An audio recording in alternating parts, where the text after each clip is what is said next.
ghostly haunting since time began. Raw side paranormal seeks the truth, looking for some kind of real proof. Creepy floorboards and eerie dark mist, grab your camera and document this.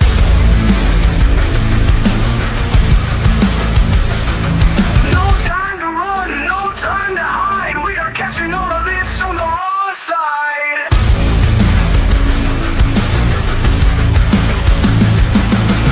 A slamming door causes a fright. A shadowed hand appears in sight. Grab your REM pods and your K2s, or anything else you can use.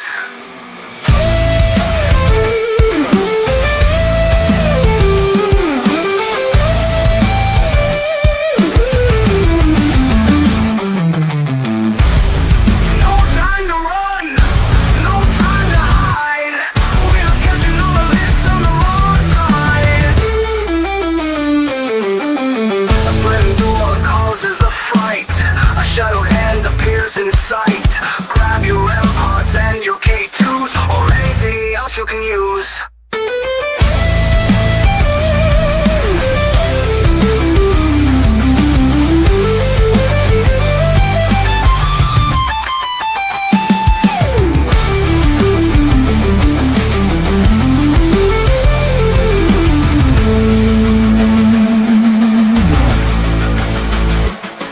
No time to run, no time to hide. We are catching all of this on the raw side.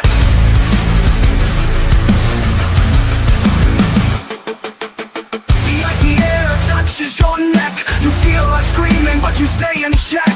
Orbs rising up to take the magical flight. You can't believe what's happening tonight. Don't run, don't try to hide. We are catching this all on the raw side. Don't run, don't try to hide. We are catching this all on the raw side.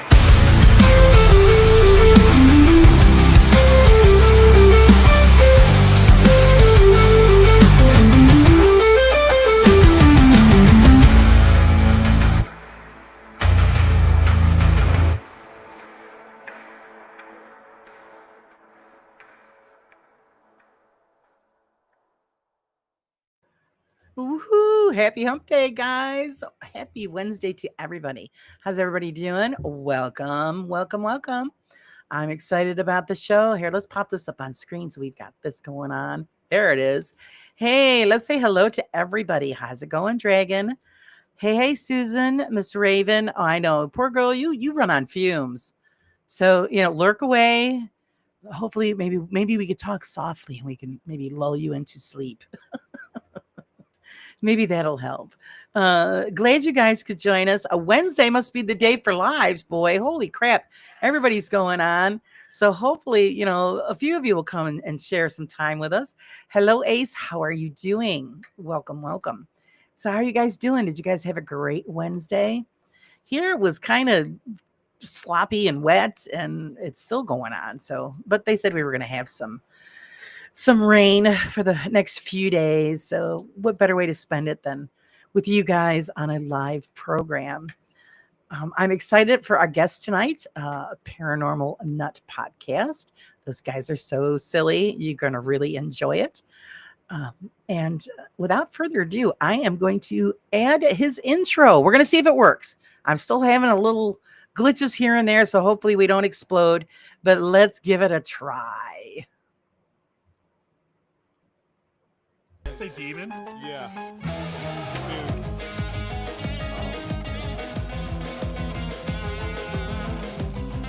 Was that you suffocating Jim? Oh, Jesus!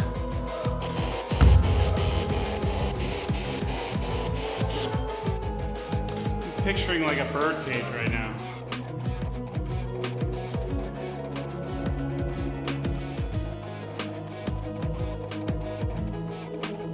No, I grabbed my fucking neck. Seriously? Yeah. Oh, oh! Something just grabbed my backpack. Yeah.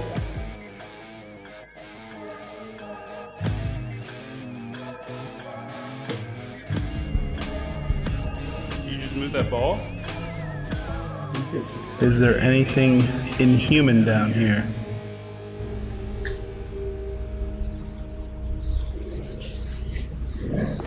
I hear growling. Yeah. Oh yeah, growling. I heard that too. It was interesting. Welcome, Sean. Welcome. Thank you. Thank you. What kind of guy brings his own intro to That's all right, man. Saves me the This trouble. ego of this guy. Come on. Ah, we all got to have a little bit of that. How's it going, Pam? Welcome, sweetie. Yeah, that was know great. some I of these liked it. Did you ever find out what possibly that growling was? So we've had conversations with a lot of people. That was at Penhurst Okay. in the gymnasium.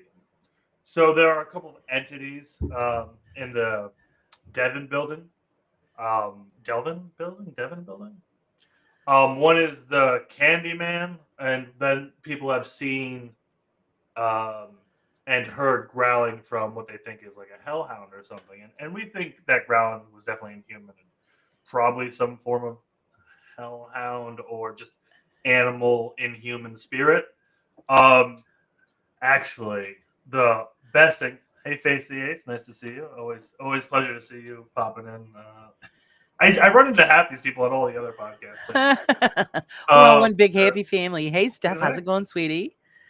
But yeah, so the most interesting thing that happened to us at Penhurst wasn't even like on camera, and we were so mad because we had the SLS pointed in a direction, and I don't know.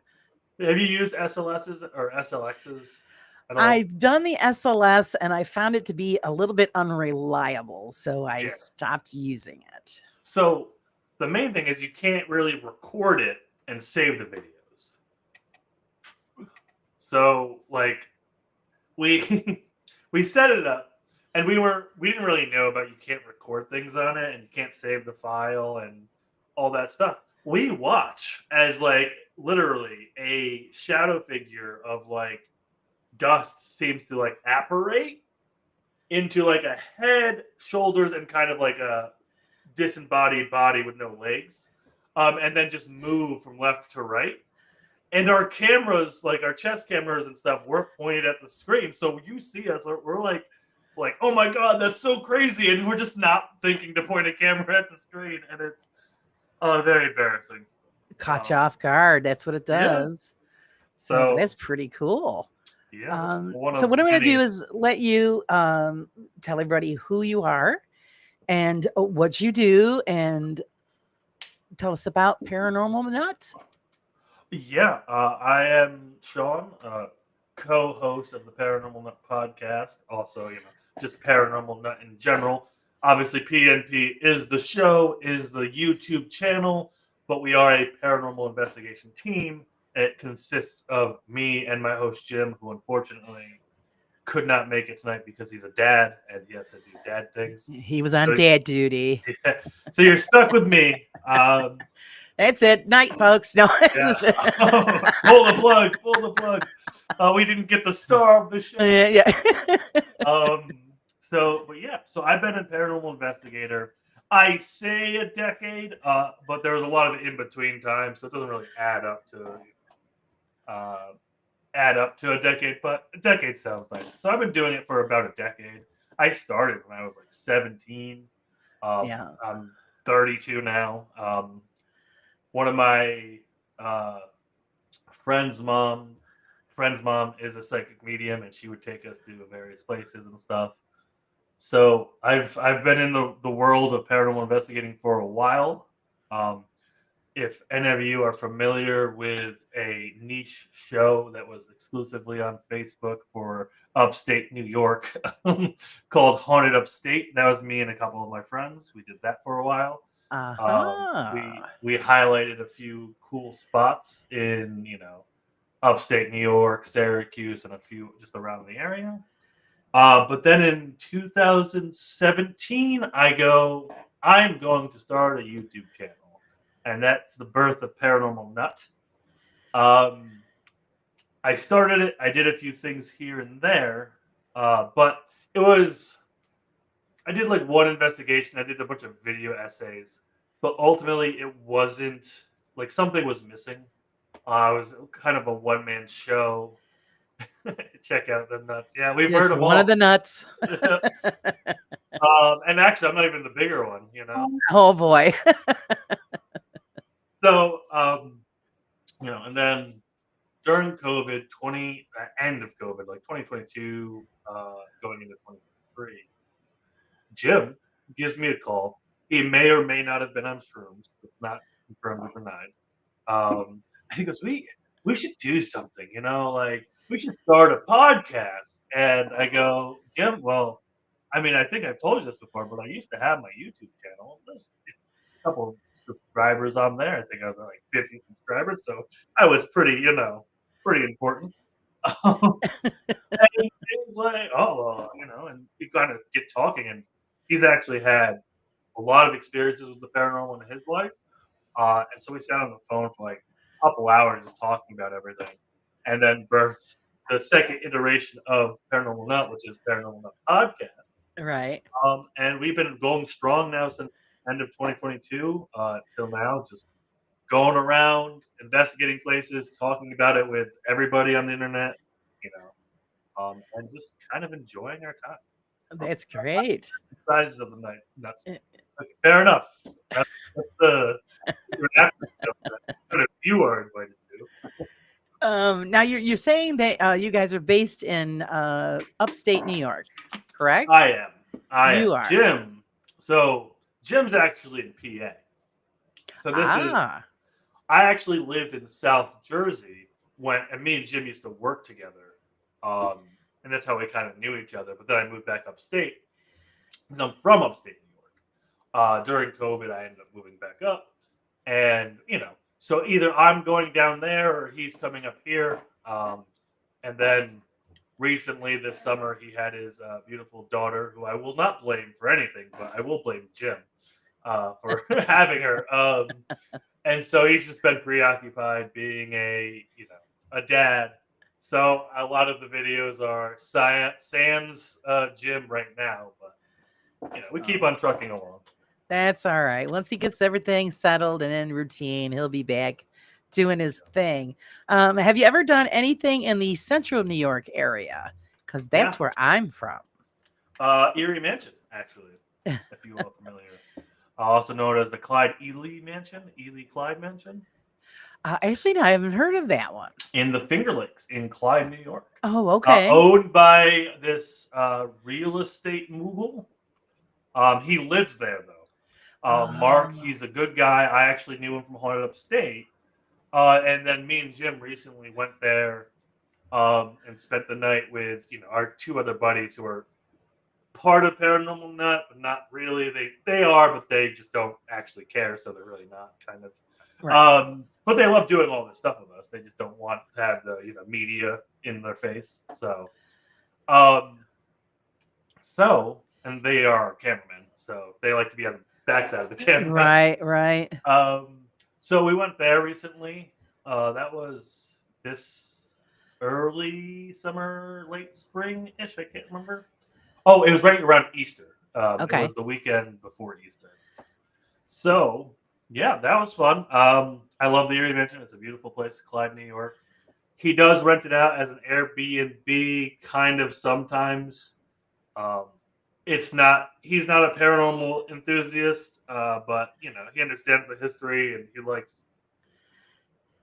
He entertains people sometimes with the manner. Right. When you did that investigation, what kind of data did you collect? So, unfortunately, it was a bit of a bunk night. We had a few things. We did some Estes sessions that had some interesting results, like some very intelligent responses. But ultimately, sometimes you're there and not a lot happens. That's the truth of the matter. Yeah, exactly. You can spend an entire night in one of the world's most haunted spots, but just for some reason they're not there that night, or Yeah, it doesn't happen on command, unfortunately. Have you done anything further down, like Old Forge area, Utica area? Trying to think. No, I think Oh, I went to Beardsley Castle when I was like 17, Yes. 18. In That Little wasn't Falls, really... yes. Yeah. So I've been to Beardsley Castle. That was while I was operating. That was an overnight. That was like, hey, there's no one on the third floor. Do you mind if I walk around with my, back then my little digital like camera and like a voice recorder, and that's like all that there was for paranormal equipment back then. I'm like, yeah, sure. And that night, me and Steve, we caught some pretty interesting stuff. We heard like pianos playing.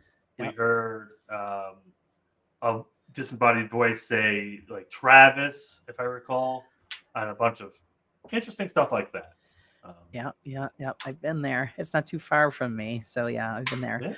Yeah. Nothing in the Old Forge area though. There's a few spots in there that I know in Skahari there's the old stone fort. That's not necessarily Old Forge, but is there a courthouse out there? I think. This is kind of close to you. Bull's Head Inn out in Kenajahari. Okay. Yeah. No, I've never been there, but yeah, I know where you are. I actually just took my mom there for her birthday dinner. Oh, But nice. yeah, I done that on Haunted Upstate, and then I did it recently with Jim and crew, and that was fun. That's actually, you see the one video where the light goes out on Jim, Right. That was Bull's Head Inn. That was there. Oh, okay. Or Because not, I was or wondering not if you ever Cobleskill. Cobleskill. Yeah. Wondering if you had hit up anything like in the Utica area, like the train station. I would love to do the Utica train station. but Utica's train station, yes. Me too. I haven't been in there. They rent it out, or You'd have to go and ask. I don't know. Like I said, a lot of times when you ask, it's a no. I think it but depends. sometimes it's a yes. Yeah, that's true. And I haven't had a chance to ask yet. Then you have the Utica Hotel. Oh yeah. That's got a lot of activity. Well, and I think sorry, I don't mean to cut you off, but Yeah, no, go ahead. the main one of the issues facing the paranormal community right now is the over commercialization of it. Yeah. Where I can't drop $500 every time I want to go out for an investigation. But sometimes the place is worth it. But other times, like some people, they're like, yeah, my house or my Masonic Lodge or my this and this place, it's haunted. It's like, well, I've never heard of you, first of all. You're just like, maybe there's some local thing that it's haunted, but I can't afford to come out to you for... Right. And I'm already traveling 2-3 hours. But... Yeah, pretty much. Yeah, there's a bunch of places around here, and you just got to reach out to them.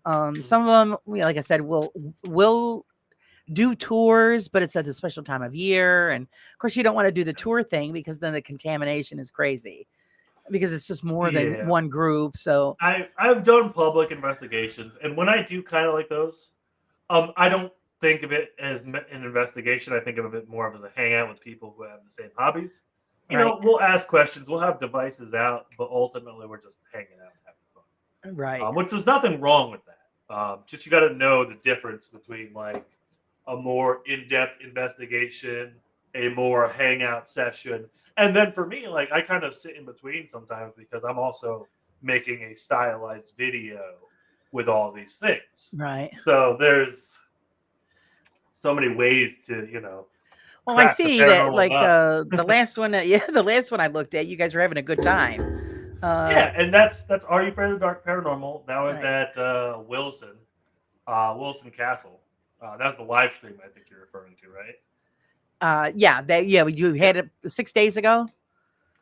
Yes, when it was, yeah. So that was a great place. I love Wilson. I will make a video on that, but it's probably gonna be a shorter video that's just like highlights a bunch of things. But those people are awesome. It's Olivia, Ricky, Taylor. They're great, and they want a bunch of people to come and hang out and investigate with them. A very open door policy with them. Oh, that's great. Oh, hey, Sparky. Sparky's in my other chat. I don't know if you can see it. Hi, Sparky. Well, I wanted to wait for you to finish before I welcomed everybody that popped in. Hi, Sage. How's it going? Yeah. So yeah, And at least we know that it's streaming and it's working well on your end. yeah. Hey, listen, I got like 3 people watching, and it's fun. What I feel Fabulous. good about So yeah, it's working. yeah. And don't worry, Sparky, you won't have to do too much moderation in the horizontal live stream. No one ever shows up for those. It's all the vertical stuff. So hey, you never know, right? Just to Yeah, you know? tell them hurry up, share it out so everybody knows what's going on. Yeah, This way they can catch it. exactly. And then Jesus, I was about to. Oh, and actually, so the night before that night, which I love. Are You Afraid of the Dark Paranormal for this? They do like a junior Well, okay, it's not their event, but they're the paranormal investigators that help the event. So actually, a woman called Knox does the event, but it's a juniors paranormal investigators. So it's like from 5 to 10, and it's a bunch of like 13 to 16-year-olds that come in and they get How to fun. run around the castle, give them Yeah. the EVP Estes. And we just, poke around with them and teach them how to use the devices and stuff. And that was awesome. That's fun. It's because I've had, some nieces and nephews. Can we come? I'm like, no. Some of the places I'm going, you really shouldn't go. And of course, they were younger. Now that they're, middle teenagers, I would consider it. Because I do a lot of cemetery work, and a lot of it is kind of, really old, and you don't know what you're going to pick up. And I just don't want any problems with the kids. Especially if something happens, they start screaming and running, and even though it'd make a good video, I don't want to traumatize any kids. Jim did a cemetery one, and he was just going to go by himself, but like he told his friend, and so his friend brought his wife and kids. And throughout the entire live stream, like people are signing in saying, "How dare you bring children to a cemetery?" and all this stuff. It's like, first of all, I didn't bring them. Second of all, that's their parents, and they can do whatever they want with their kids. Right. So most of mine is daytime work. So I mean, kids go to a cemetery, but doing that kind of thing, I just didn't think it was right at the time. So maybe when they get older, it'll be all right, because they're interested, and that's great. But I think the timing has to be right. And the way I think cemeteries work, I don't think you ever have any like evil entities hanging out at a cemetery, right? Right. I don't even think the souls of the people laid to rest there are really at the cemetery. I think by going to the cemetery and asking to talk with them, that will gain their attention and they will come there. So that I don't ultimately think that like a spirit is hanging out at a cemetery. Yeah, you never know. Now, the last time I went, hi, Boo, how's it going? Last time I went, actually, I did post that. That's the video I posted that while doing a session there, I actually was touched. Yeah, and like I said, I think like if you go there and you start investigating, like that kind of like, okay, someone's trying to communicate with us. Right. I'll go there. Where some of these places will be haunted regardless if you're there or not. Yeah, that's true. That's what I would say. And it don't make a difference what time of day or night. If it's there, it's there. And then some of the I did post some of the EVPs that I caught at one point, where actually my name was called out, and it said that somebody was watching me. Ooh. So I was getting the attention of something. So but I've never had anything malicious. So it's all good. It would be wonderful, if you could actually just get more than just a couple of words. That's everybody's dream, to actually have a conversation. But it's all part of the game. Let's see here. Sparky says, I so agree, Sam. Most stuff at that location is rare, and most times it's not spirits of the people put to rest. Yeah, well, see, that's the thing we don't know. I would disagree. I do think it's the spirits of the people put to rest, but I don't think they're trapped there. I think they can come there as a place that's like meant for remembrance to them. I think it adds a little conduit, but I don't think they linger there. I think like they're just there. Well, I mean, you can go anywhere you want when you're a spirit. We hope. Maybe. Who knows? We really? hope. If I were putting rules on it, right? Like if I had to be like, well, why aren't just we seeing ghosts hang out in the middle of like the Times Square in the middle of the day, right? Like I think that there has to be something strong attaching them to those places, Right. and then they can like travel between them. And I think ultimately that place that's dedicated to them, not necessarily the body, but like the fact that people mourn their loss there. I think that allows them to go there and communicate with people in the general. So it's very interesting. Now, But- what are your beliefs as far as what we become after we leave the physical body? And because we've all been trained since childhood that we are energy. That's what our life force is energy. Do you believe that we turn into pure energy? And or do we linger, or do we just directly? I am comfortable saying I don't know, and I'm fully willing to be led in any direction. But I think ultimately I think whatever happens to us, we kind of moving past. And I guess to caveat what I was saying with Sparky, I think there's an echo of us. I don't know if you can really call that us, but it has our identity that might be here. And I think that's ultimately what a ghost is. I don't know if the person individually, their soul, identity, and awareness is here. But I don't know. I've gone through so many iterations of what I believe to the fact, like I've gone from are ghosts just there because we think ghosts should exist, therefore we manifest them, to it is a human soul stuck on the earth, to this kind of echo. And then one of the more recent thoughts I've had is just there's no such thing as ghosts. And we are talking through time slippage. So like they might be seeing us as angels, demons, or aliens or whatever, or ghosts. And we are interacting with them in the same way through the lenses that we're perceiving, but it's all actually just the thinning of time between locations, if that makes sense. Okay. Let's see. It's a lot, I know. Steph Sparky is on Sean's stream. That's why you don't see him. Let's see. Sparky says, good point. But why do we say spirits stay in locations due to the attraction or emotional tie? There is nothing for most of the cemetery. Interesting rabbit hole. Yeah, and the fact that people mourned the loss of you or that individual, I think adds the emotional weight. There's usually a headstone that has your name. You may have been buried with objects. And I think there are people who might be attached to their physical body. I don't think everybody is. I think those are the main reasons. I think, there is, especially like the ones that I go to are really, really old. Yeah. And of course, most of them are abandoned so that nobody's been there in years. So then when you show up and you start calling out, you're going to attract something because it's like, oh, somebody's remembering me. Because like I'll see like, the last one I found was a Revolutionary War hero. And I read out his name and what he was. And I go, thank you for your service. It's so wonderful. I said, I'm here, to visit because you haven't had any visitors. And so, you say those type of things, hoping to bring in and get some kind of a response. Yeah. And it's like you become a bonfire in the night, right? As soon as you start reaching out and showing that you're trying to communicate with things. And they might not fully understand it. Exactly. We don't fully understand it.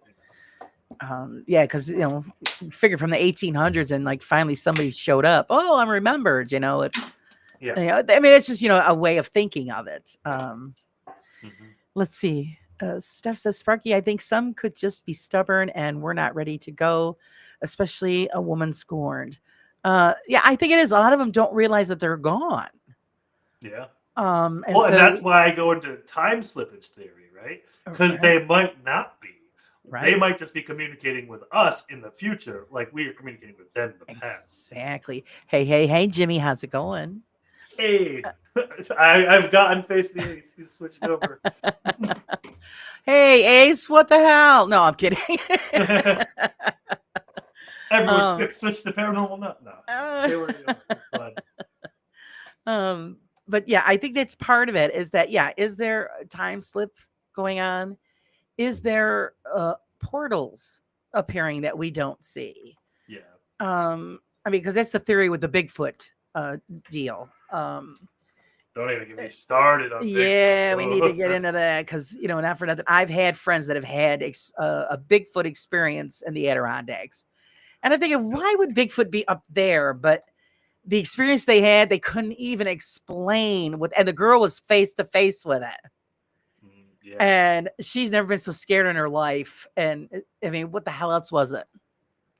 And then it was gone. So, did it run super fast or, did it just jump back through the portal? Who knows? And that could be the same thing with a spirit interaction. So in the Bigfoot world, and I've talked with some of these people, there's kind of two main camps. There's a bunch of camps, but like there's two main camps of what Bigfoot actually is. One is a spiritual entity, and one is a flesh and blood. And the more these reports start coming out about it being able to disappear, being able to like go invisible, popping up randomly, you see just eyes, things like that, people are starting to kind of shift into that Bigfoot is a spiritual creature. And very in line with a lot of what the Native Americans were saying Sasquatch is and was. And that it does explain why there's never been a body, So, is it a cop-out answer? Maybe. But no, also, because it's nice to have a different kind of response. Yeah. Because everybody pretty much follows the norm. So it's nice to have somebody else with a different view. Yeah, I was talking with Greg Yost, Squatch Man down in Kentucky, and he goes out to like Fort Duffield in the woods in Kentucky, and you'll go. I went with him during this event, and you'll see like out in the woods, you'll just see like two red eyes come out of nowhere, and you're like, "What?" Wow. And like it will never approach as like if we have a group of us with us, but it'll look at us, and then you're like, did I just see like a bunch of stuff shifting and moving? Yeah, it makes you wonder. Thank you, Sage, very much. I'm going to go for it, guys. I'm going to hit that superstar. Hopefully we don't explode.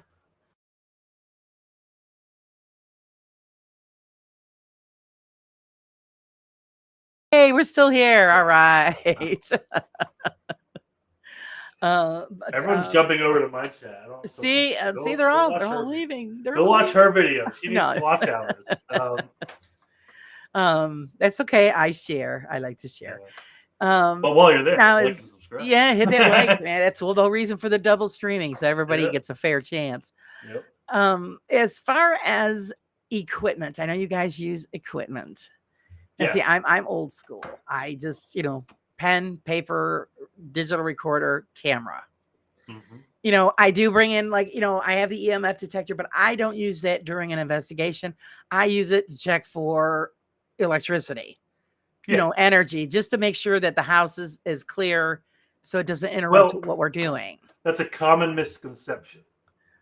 The EMF detector being used in paranormal investigations was actually originally intended to find areas of high EMF so that you can sit there and theoretically the ghost can pull from those EMF fields to actually interact with you.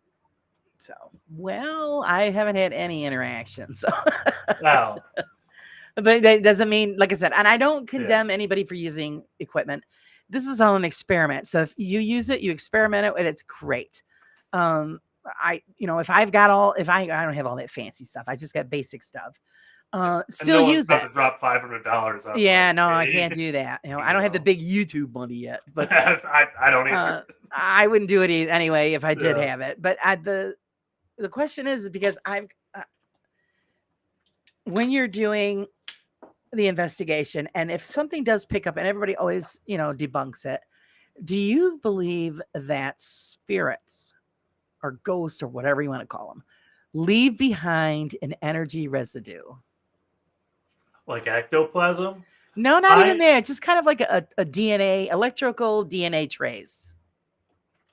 So, I guess I don't think they leave behind something. I think they're able to manipulate devices while they are there. But that's a good point. I haven't seen anything that would suggest that they don't leave behind some form of anomaly that way. What I do know, and what I kind of go by is one device going off means nothing to me, right? I need devices to work in sequence and intelligently for me to really even give it weight, right? Um, but I don't know. Do you have an instance where a ghost is left behind, like No, but evidence or not that's evidence? why I'm But saying is you think that because like I said again using like the EMF, oh that's just going off because of the camera or the recorder or yeah, the phone.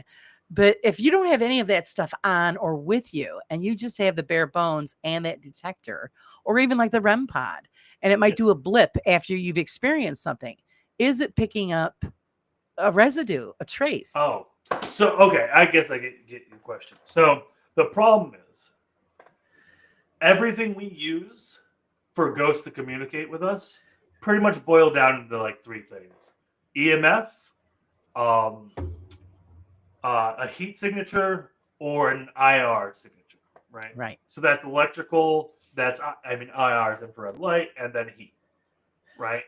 And there are many things that give off those things, right? A airplane flying, 32,000 feet above you might set off your EMF detector. A radio station, and radio waves go in there too. A radio wave coming in, your phone, even your phone, even on airplane mode, has IR sensors and is typically, and it's actually very weird. Like you'll look at your phone on IR, you'll watch yourself looking at your phone on IR, and your phones are constantly scanning your face, which is very disturbing. I always Yeah. show those clips. So, like, you got to remember, if I'm pointing my phone at a IR sensor, a motion detector, it's like that might trip it. So and that's what I was kind of getting at, where one device going off means nothing to me, right? I need to see it going off while I'm asking it to, and while something else is going off, or like the conversation makes sense when we're talking about, radio waves with Estes or Spirit Box, or if you got like one of those Spirit Talker, Vox, Ghost Tube things, you name it. There's a bunch of them. Right. If it's just saying random words, that means nothing. But if it's saying like, if I ask, can you give me the name of the person who died here? And then like it says Richard Smith or something like that, that means something, right? That's Right. not just random noise. Yeah, I did have that happen at one time. Sage says EMF can cause paranoid feelings. Some think Yes. it can contribute to ghost encounters. What do you think? So yes, this is kind of double-edged sword, right? EMF is proven to cause distress if you sit in high EMF fields. But we know that we believe that spirits can manipulate these fields as well. So they can use it as energy. So that's when I was going off. I don't know if you heard me about the EMF detector is originally designed to find areas of high EMF. So you sit there and you can allow the spirits to use that EMF to communicate with you. It has since evolved into this. Well, let me canvas and look for EMF spikes that are not around any electricity. But as we know, we live in a very digital world, a very electrical heavy world where you might have a plane flying over you. And unless you're truly in a remote place, there's no way to truly isolate your device from EMFs. Now, that's not 100% true because technically you can get a Faraday cage and put your device in Yes. a Faraday cage, which I want to do, but I don't have a Faraday cage. Yeah, So- I'd like to get one myself. because then, like, if you put, say, an EMF detector under a Faraday cage and it's going off, that means the ghost is going through the Faraday cage and setting it off. And setting it And off. that is, that's proof of something unnatural. Something right. And I never call anything definitely paranormal. I just call it interesting until Yeah. I can prove it 100%. That I never claim, 100%. Hi, Peaky. Welcome. Sparky says, do you guys use dowsing rods? They work for you or they don't, like many other things. So, I dowsing personally have rods- never used them. I've used them a few times. They've only really ever worked for me once. And that was in a setting where they were working for everyone and we were passing them around. The other times I used it, I've gotten nothing. So I'm not 100% sold because the debunking behind um, dowsing rods is that your body is subconsciously moving slightly. So it's not something that the person's actually doing, unless they are actually doing it because they're a bad person and they're trying to deceive you. But that subconsciously, your brain has an answer. So, like, did you die here, right? Is it usually like your brain, as a paranormal investigator, 90% of the time you have that bias that somebody did, or you know that somebody did, right? So your subconscious makes you kind of twitch without you noticing and brings the rods in. That's the debunking of dowsing rods. But that's when I point out to the how dowsing rods are really used, which is finding water. And it's not like you just know where water is because you're, I mean, maybe you do. Maybe it is like the person using the dowsing rod psychically knows where a source of water is, and then they're communicating it through ways they don't understand. So if anything, it's the person, not the rods. I don't know. But Okay. Sorry, I ramble a lot. And Steph says that I actually made a holder for my dowsing rods, so my energy can't move them. I want to see if they can detect energy on their own. I know I've seen it somewhere before where somebody has done that and it didn't work. Nothing happened. I do believe that the dowsing rods do need the energy from the body for them to perform the way they should. What are your thoughts on that? Do you think putting them in a holder, you'll get anything from that or no? My thought process would be that if you are more psychically attuned, dowsing rods work easier for you. And I don't know if you put them in a holder, that kind of you can still right. So they're talking about like the little cylindrical holders. So you're not actually holding the rod; you're holding the holders, and then the rods are sitting in the holders, right? That's what I'm understanding. Right. Or unless you're talking about like a separate holder that is not you. Oh no, like yeah, she's saying a separate holder, yeah, where she Okay. so that they would see if they would operate on their own. Okay, yeah, and that makes sense. The only flip side of that, and I'm just playing devil's advocate, is that microscopic earthquakes happen all the time. And actually, if you are like sensitive to these types of things, you can kind of feel the earth move. And something like that might set off the rods. But other than that, I think that's the best option you have to really test it. Or a house shifting because of wind, wherever the foundation is supported, or just temperature shifts. Right. Yeah. She says, it's a block of wood, totally separate. Yeah. I think that the body's energy has to be involved for them to actually perform. But don't let that stop you. I think this is right. No, keep doing. Because I've even proved that with using pendulums. Mm-hmm. I made a holder for the pendulum and did some, which I need to film that. I will. I promise, guys. I'm sorry. I've done testing with that. Where, I know I'm so behind. I did some, testing to see if the pendulum would move just on a holder, and got absolutely nothing. And then when I do touch the pendulum, even I've left it on the holder and then just touched the chain with my fingertips, then it would perform. And when I do readings, I don't put my arm and my elbow on the table because then you're going to have movement. I rest my forearm on the table so it's more secure. And then I hold the pendulum in a certain way where everything is stable so that the pendulum really does its own thing really well. So, I mean, you've got to do several different tests to see how it works and how it performs. Let's see. Have you ever had an EMF go off in a Faraday cage? We were just talking about that. I need to get one. He's got to get one. I'm a little behind on chat. Sorry, guys. Sparky says dowsing rods are proven over 1,000 years, but they work for some reason and others do not. It's so tricky. Yes, because I've seen that too, where if some people, they make them work and then others, it just doesn't happen. Yeah, and I think the entire thought process is you have to attune yourself and meditate to kind of use them. Right. And I Yes. think a lot of people lose that part of it because they just, they go, oh, I just wait. And Oh yeah, let's swing them around. It's he says yes. If you brace yourself with the rods, so you know you cannot move, then you are using them right. I have a video of me turning my head over a cross and talking with a lady, and they go straight. Oh, pretty cool.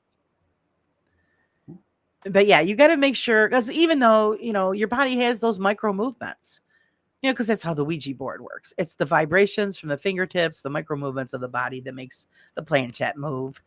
I've never had any bad problems with, that kind of stuff. Of course, I never took it to that dark side. And if you do, you're nuts. But to each his own. We don't judge. Well, we do, just not out loud. Let's see. I try not to. It's but that's human nature. Let's see. Let's catch up here a little bit. Dowsing rods work through you as they read your intentions, and the outside entities help them move. Yes, it's like the pendulum. Okay. So yeah, because everybody go, oh, hey, Pop, how's it going there, sweets? Yeah, because they'll say, oh, the pendulum, you're moving it. Well, no, I make sure my arm doesn't move. Even if I have to put it in a vise so it doesn't move. I've proven to myself right now that if it's on a stand, there's nothing. But if the minute, and like I said, I've touched it with the on the stand, and then there's movement. So you've got to have that energy to make this piece of equipment move. Hi, Cree, sweetie, how are you? I hope everything's good at home. I know you've got some stuff going on. Hope everything's good. So as far as equipment, what is the equipment that you guys bring, and what kind of faith do you hold in the data that you receive from these pieces of equipment? Yeah. So our equipment's kind of divided between me and Jim. I personally have a spirit box, which is essentially just a radio scanner, nothing fancy. And then I have a motion detector, which is my Flux 2 triangle. It's got a motion detector on each side, and then you can set the proximity. I keep it as tight as possible, so that way something has to go up and activate it, and that's with IR motion sensor lights. Right. You have to break that laser essentially to set that off. And then, so that's my Flux, my EMF recorder, obviously, is always a must. Cameras, that's, I see cameras. It's kind of an investigation device, but it's also not. But yeah. Then I have my EMF detectors. Like I said, and cat balls are always fun. And then you get to some pieces of equipment that is it really? And I have a REM pod. Ultimately, do I think am I going to learn or find out anything with a REM pod? No. Ultimately, I can't really reveal any secrets of the universe with a REM pod. Is it fun? Yes. I also like to enjoy myself. And the cat balls moving, those things, those are cool. They light up and they don't move too easily.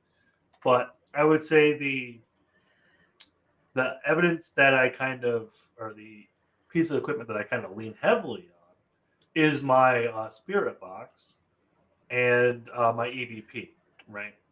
So also, actually, just my boom mic on my camera, I'll catch voices that I didn't hear during, while I was there, and when I'm listening back, it's like they're having a full conversation with me, right? Right.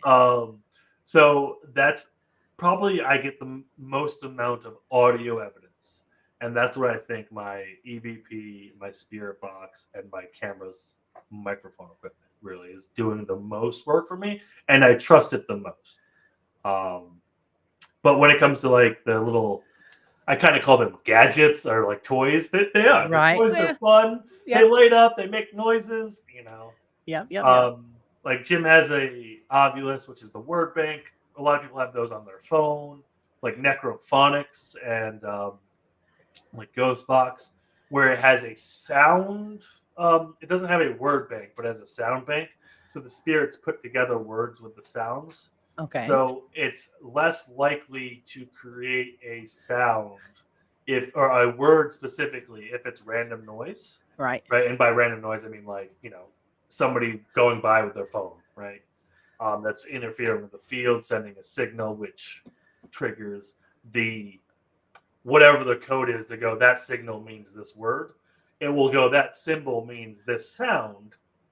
And enough of those sounds put together will make sometimes what sounds like a word.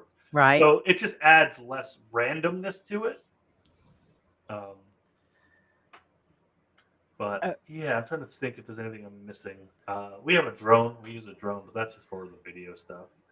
I'd like to use one of those, but I have to learn how to fly it before, because I know I'll Yeah, crash it and into a tree. don't do the don't. Well, here's the thing.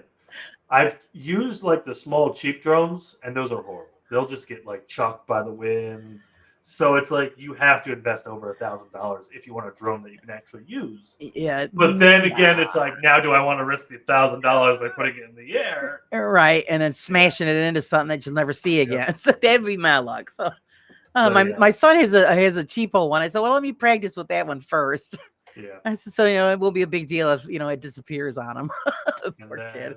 Pop, I'm getting to you right now. It says, how can micro movements of a few people work together to move a planchette to a specific letter or word? This is the theory behind that, is that subconsciously everybody is expecting a certain answer. So in unity with all of everybody's micro movements, you are subconsciously moving it to the answer that you're expecting. So like if you're like, oh, listen, do I have gas? And it's going to go, yes, because that's the answer you're expecting. And then, like, again, in theory. And remember, like, we see things very similar to this in like what hypnotists do, right? This kind of subconscious takes over. And the most obvious form of that is when you work with like hypnotists to do a bunch of different things. Right. And no, I think we lost your video. No, I'm here. Cree says, Sean, if you use cat balls, have you considered putting them on a bottle cap so they can't move?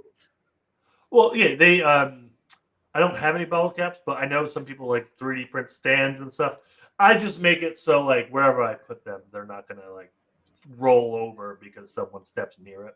So I don't put it on like shaky wood floors. I'll put it on, a counter that's like, or a solid, like if it's like a linoleum floor or a concrete floor, but nothing that's gonna shake if we walk by it.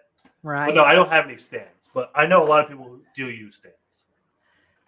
Yes, I've also heard people say what they will do is put towels down. Oh, yeah. So that it's going to cause a drag, so that if something's really going to make it light up, it'll do it. Like I have cat balls around the house. My cat won't even touch the cat balls. So I don't know how well they would work in the spirit world. I mean, people swear by them. Other people are like, "What are you, nuts?" To each his own. Again, it's experimental, but that's a great idea. Having a stand, or I'll tell you what I do use rags for. When I go to all these old decrepit buildings, I have rags that I put down and I put my equipment on them. I never put cat balls, but like I just don't want all the dust going into my REM pod and stuff. So yeah, that's a great idea to put them on something. And I just heard, somebody just recently said that they put a small towel or something, and then they'll put them on there and see what happens.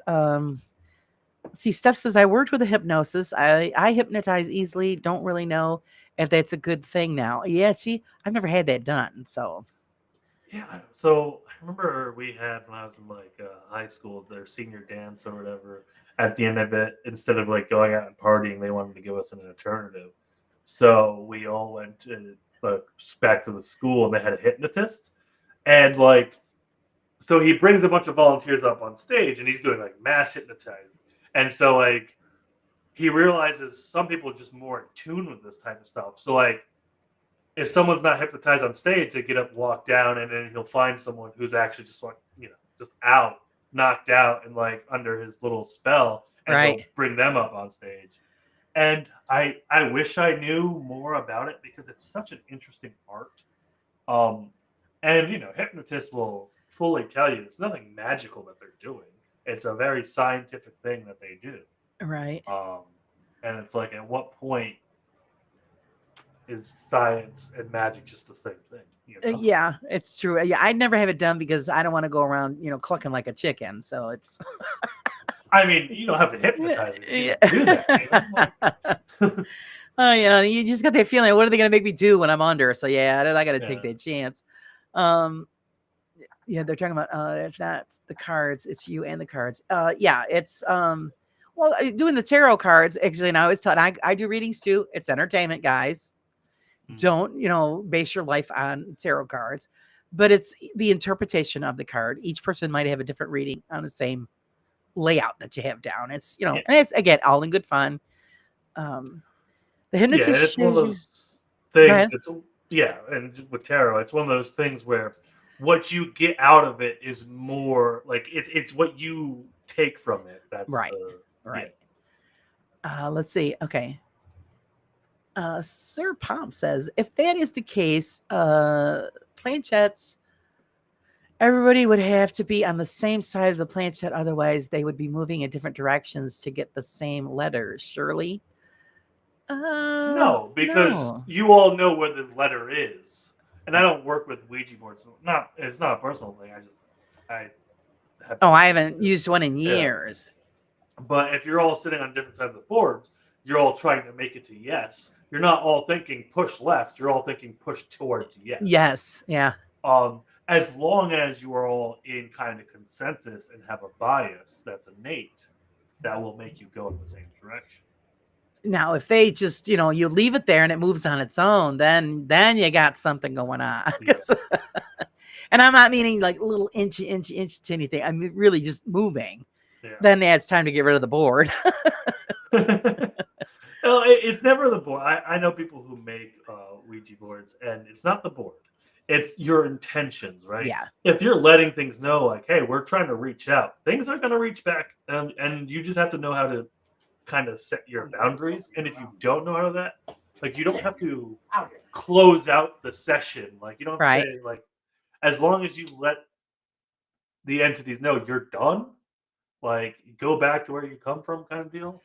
It's all intention based. It's not the board. It's just the board just acts as essentially a way for them to talk with you. Right. Yeah. Well, yeah, just a conduit like everything else. Yeah. Just like all the equipment and all of that. Now you do use the equipment and you guys have gotten some data collected off of their use, but you don't let your equipment run your investigations, do you? No. Really, our most engaging techniques, what we really focus on is like just calling out and asking questions and seeing how the environment responds, right? And then from there, we'll set up equipment and stuff. So like you'll walk into a room and that room will feel bad, and you go, "Oh, something's here." And I was actually going through and seeing if I have this. I don't have it, but there was an example of this, and it's somewhere on my YouTube. But I thought I had it ready to pull it up. But there's one room that was really bad, and the only piece of equipment I brought in was my camera and then my spirit box. And this was at Mid Orange, down in Napanock. No, not Napanock. It's near Napanock. It's Montgomery County. It's Southern New York. I can't remember the exact town. Warwick. It's in Warwick, New York. And so it's an old correctional facility that half of it's already been rebuilt as a like soccer field, but then the back half is still all the old buildings. So they let us go in. We go there. We kind of like walk around, and we get to this one room that's in the attic, and it just feels heavy. And so me and Jim do rock, paper, scissors, shoe. Who's going in? Yeah, I go in. I bring my camera and my spirit box, and I'm just talking, and I'm like asking, like, who's here? And I get a couple words. One of the words that really freaked me out was it said magic on my box, on my spirit box, which again, for those who don't know, it's just a radio scanner. And then I proceed to, not from the box, hear a music note that kind of rings all around the room. And then I proceed to, I hear, not the box. I think the box is chanting. So I freak out and run out of the room. But you listen to the audio box and it's just static. So the best paranormal instrument is the human, right? And it's, you got to trust yourself more than your tools. The tools help; they play a nice part. And the best thing about the tools for me is if I'm doing a video, it helps communicate what's going on to the viewer.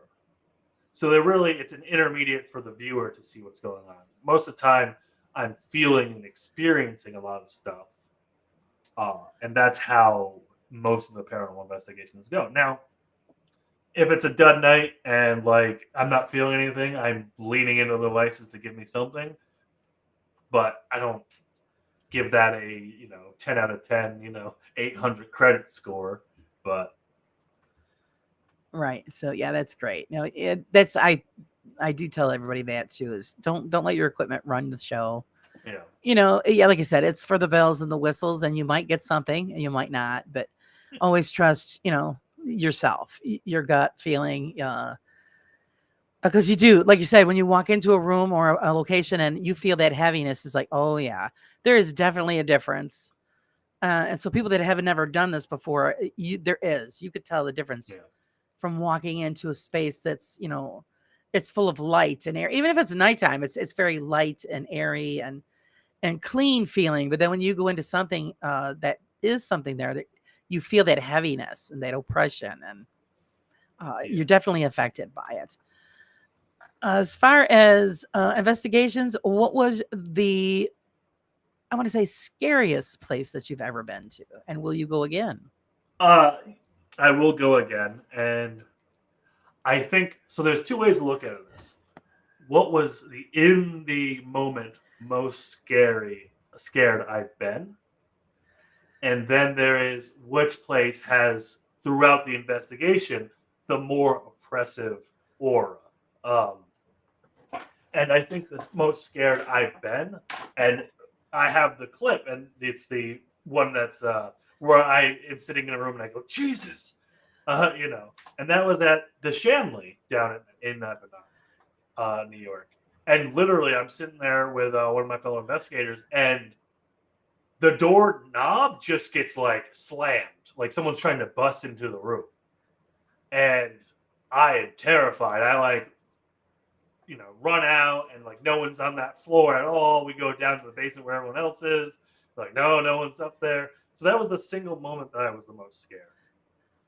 But I would say the most oppressive place I think I've been was not that night, but Saratoga, which you saw the live stream. The first time I've been to Saratoga, and I still with the same people. Are You Afraid of the Dark Paranormal? But that night just felt a lot more oppressive and scary throughout. But there wasn't a single moment that really freaked me out. Right. Okay, quick question. Who is a runner and who is the chaser? And what I mean too is, if something spooky goes on, who do you have that runs towards it, and who's the ones that run away? I chase. Jim's smart enough. Like, I don't think any of us are runners. We don't run away. But I will chase if I hear a noise. And it's funny. It's kind of almost a running joke if you ever watch my videos. Because every time I go chase something, I go, "You're not supposed to chase ghosts, but we're gonna go chase this ghost." But Jim's good about sticking in the pocket and like, no, we are, like the investigation's here, and once Jim is like, if Jim is rattled, that's kind of Jim's more sensitive than me. He's got a lot of things like in his life. He comes from a sensitive family. He had a lot of childhood experiences. So I might be oblivious to something, and then Jim starts to get very rattled about things. And there have been times when we have said, "Okay, that's too much. We're leaving." But that's generally consensus we make but Jim would be the baseline for that. Right.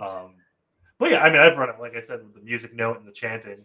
I ran out of that room fast, but Yeah, sometimes it just catches you off guard. yeah. And actually, we didn't even ask you. Usually, I ask this at the beginning.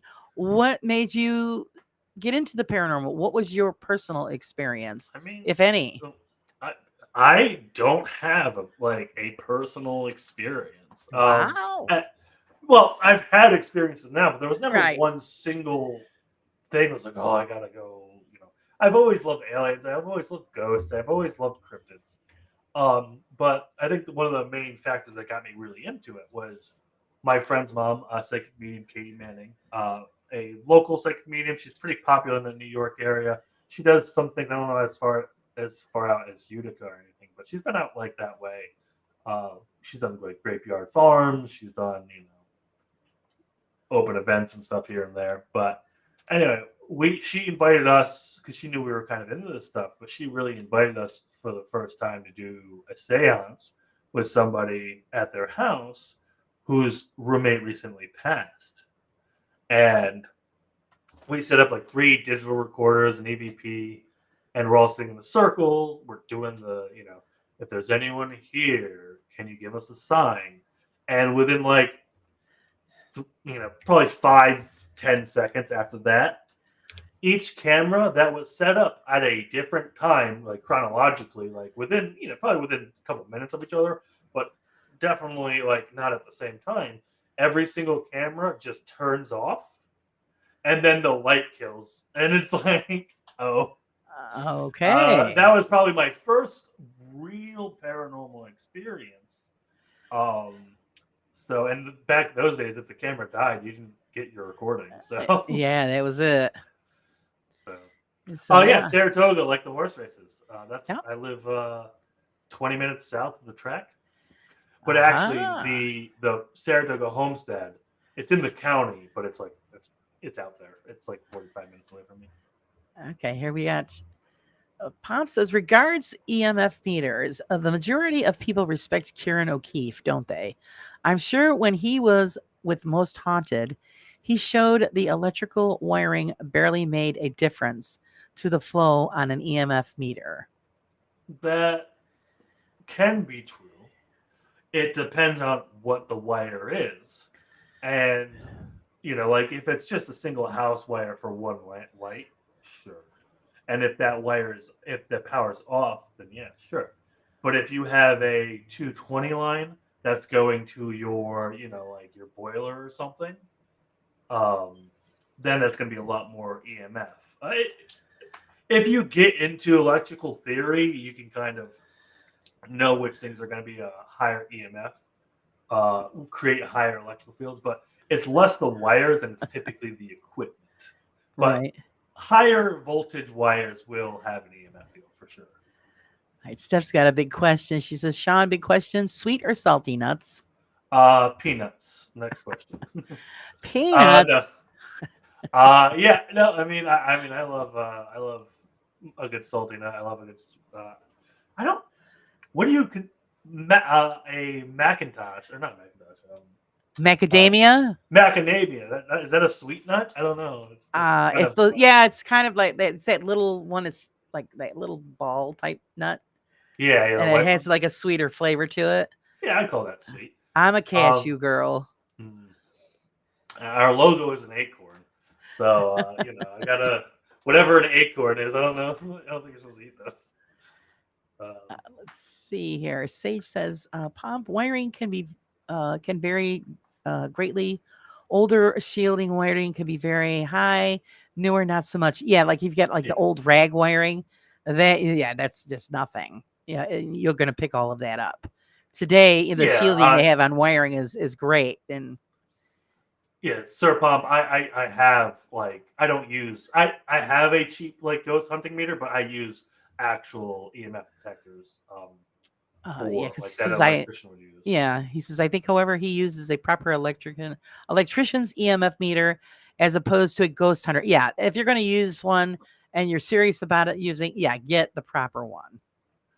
Like the little K2 meters, we give those to the junior investigators, and we like, yeah. Well, you put them out, it's got the pretty lights and all of that. Actually, so a Chinese company reached out to me recently, and they gave me their EMF detector to try out. And Nice. the videos, I actually do a review of them, and I have a video.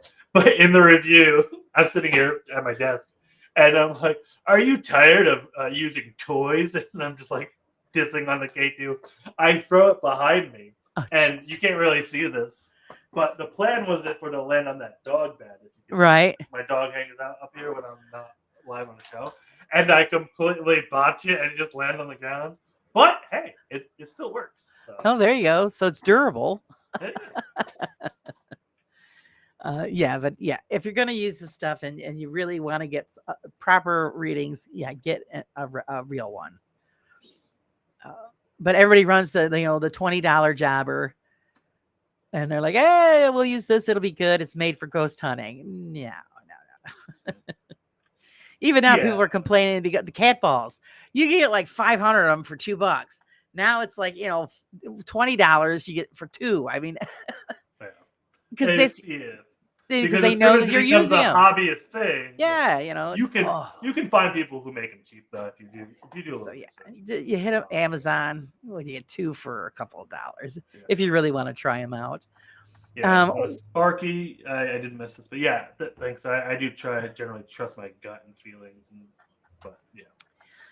I think it's great when people actually say, my gut is my best, piece of equipment, and I think that's great. Let's see. Sparky says, "Does the gut?" Oh, you're good. I've used both. I've used normal K2 and a Fluke. I get about the same readings due to the EMF is not that sensitive, so even a cheap mechanics meter will read it. Yeah, exactly. Yeah, and you have to make sure these things are calibrated. Like, I don't know what. Right. That's why I figured, I'm not saying spend hundreds of dollars. No. You can get a decent one for a decent price, but get one that's the real deal. And that actually has a readout, not just lights, right? Exactly. Yeah. Because what is 5 lights? I don't know what 5 lights means. Right. It's not telling you anything. So I don't know what the voltage is on that. I mean, I have the both. I have the one with the lights, and I do have an authentic, electrician's meter, and it gives you all of the readings. I don't know what the micro ohms are. I'm sorry. Pam, I have gone around my house and checked different EMF levels at different appliances and electronics running on standby and off. That's a good test. Yeah. It's a really good test. So there's also a factor you have to draw. So different run modes, I don't know, depending on what equipment you're measuring, will draw different powers at different times. If you notice, like, say you're running multiple equipment, multiple things in your kitchen and your lights flicker, right? That's a bigger power draw, which would create a bigger EMF field. So, if you have multiple equipment running, it could. Right. So just all the things you have to think about. Pop says, personally, I don't think the universe would allow the living to get absolute proof of an afterlife because it would change how the living act if they knew the end wasn't the end. But it all depends on your spiritual beliefs, though, too, Pop, because most people believe that we turn into something new after the physical body is gone. So I don't really think there's an end. There's something, but we just don't know what that something is. Yeah, and that subscribes a intent to the universe that some people necessarily don't agree with, or but also I say that we are the universe. So but anyway, yeah, a fluke is a very high end. I used it for my last job. Right. Yeah. I don't have one of those, and I'm not. Yeah, no, I can't afford that, so we're just gonna borrow Sparky's. Yeah. We're just gonna borrow his. Sage said, I always wondered if playing different frequencies can have an effect on an investigation. This is actually something got brought up recently in a conversation I had with Jim. Or was it Jim? No, I think it may have been Ricky. But yeah, so in Penhurst, and this isn't necessarily just frequencies, but at Penhurst in the music room, we played time accurate music. And after we did that, the activity started to spike up a lot. I think ultimately, right, if ghosts are the spirits of human people, if you do think that will do something that attracts human attention, you're doing something that would attract a ghost's attention. So if you're playing cool tunes or you're playing a relaxing frequency that like a soft hum that's like very meditative, a ghost might be like, "Ooh, what's that on?" Yeah, actually, I have relatives who were big time in the paranormal at one time, and he was also a sound guy. That was his Okay, yeah. thing. So, and he had rewired and reworked some of their equipment for picking up sound because, yes, they found out that a frequency change on the equipment, they ended up getting more clear EVPs. So they was proving that they are communicating on a lower band, or a higher band, depending, I guess, on where you are. But I do believe he said it was a different setting that they used, and that's where they found where they picked up clear. I mean, Class A EVPs. Yeah. It's interesting. I know like 144 is one of those volt or frequencies. Is it 144? I don't know. I don't get into so much of the frequency stuff, but it is something I should look at. And Sparky, yeah, if we're ever in the same area, I'd definitely go investigate with you. You're not in New York though, but actually you are. So maybe we should do something together here in the near future. Hey, as long as it's not too far, my traveling abilities are pretty crappy. Being disabled, but if I can get there, I will. Well, we'll figure out a way. Yeah, it's far. I mean, if you don't want to dox yourself, I think you're out somewhere in the south. I'm at the foothills of the Adirondack Mountains. Sorry, I was talking about Sparky. Oh, okay. Yeah. So I mean, that's a big part of New York. So I mean, I'm not too far. Yeah, you're not too far from me. I don't care. I'm in Saratoga County, so that's why I figured that. Yeah. If you guys had ever been over this way, and yeah. But yeah, Sparky, if we're ever in the same area, definitely. That goes for most people I see on all these chats. If I'm ever in the area, I'll let you know. And if you're ever in my area, let me know. We'll do something. Yeah, he's wrong one. Sorry. He said at some point I hope to make it to him and do something. But there's like distance. Yeah, and like I'm trying to do more conventions. I say that all the time. But it's really hard. But Idaho. Oh, geez. Idaho. That's a trip. That's a trip. But like, there's things I could do. Actually, like Idaho, Washington, Oregon. That's the part of the United States I haven't been.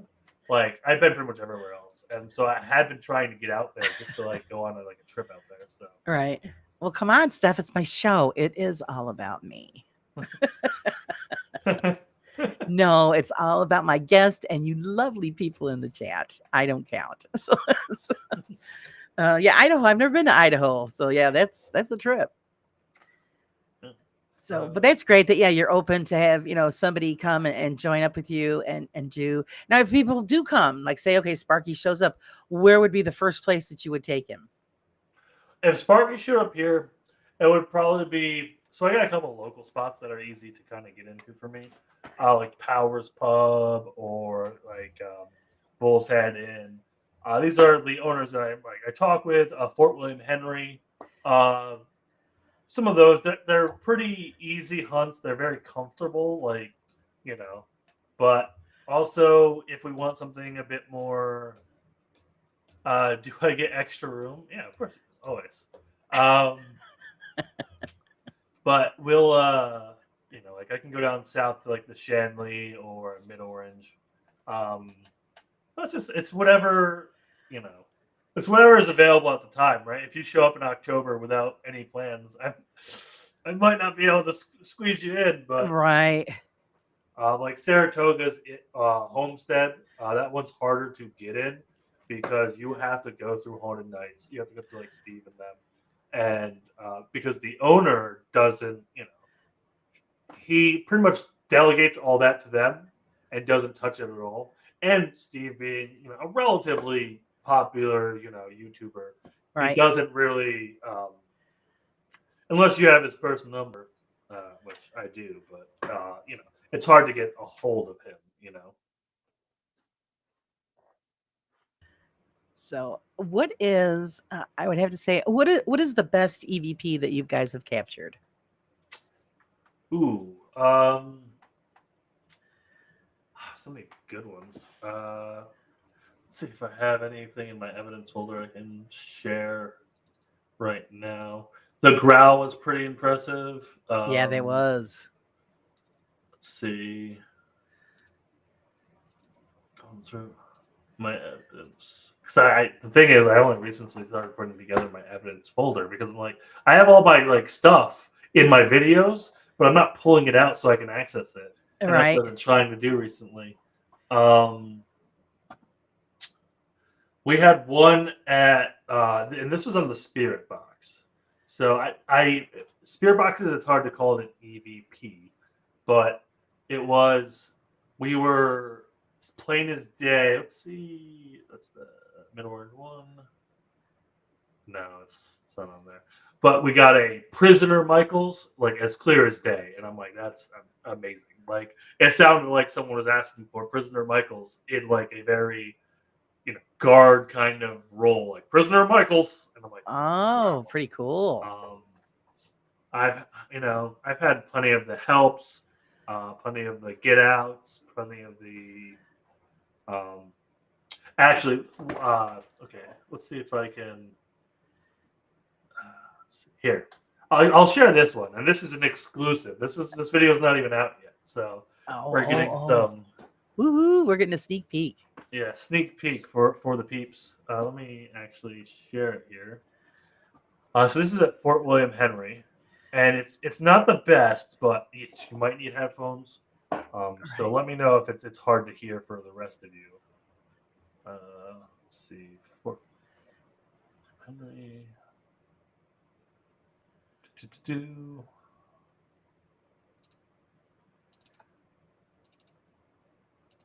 All right. So you should be able to play that now. I will ask for silence in the chat. No. Is there anyone here? What is your name?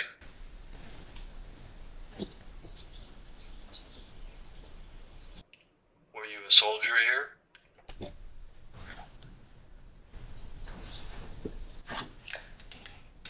Is there anyone here? What is your name?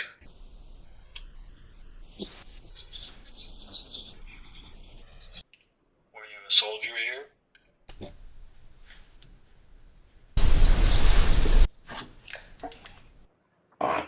Oh. So I fully understand that people watching on their phone might not hear that as well, which is always hard because I edit with these things on and I'm able to increase all the sound and stuff. But what I hear, and I kind of outlined it in the thing, is look at these guys. And this is in the case, Nate. So this is where the on-duty Fort soldier was at Fort William Henry. So look at these guys. Then you hear kind of chatter. They're not supposed to be here. And then I was killed here in rapid succession. I don't know tell me guys in chat if you actually heard that. If not, I might have to do something with the audio in the video. But let's see. All right, here, I'll do it. We'll play it again. Is there anyone here? What is your name?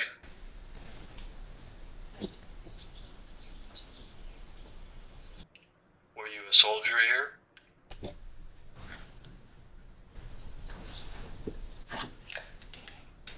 Is there anyone here? What is your name?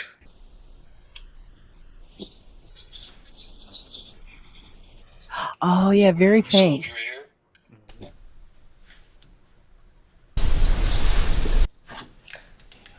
Yeah, and Very, again, very faint. it's very faint. I know on your phone because your audio is facing technically backwards and you don't have headphones in. It's not being directly, and it's a dual audio thing that's going through one speaker. So it's Right. Yeah, Pam said certainly sounded like talking. Steph couldn't hear it. Very faint. I could hear it very faint.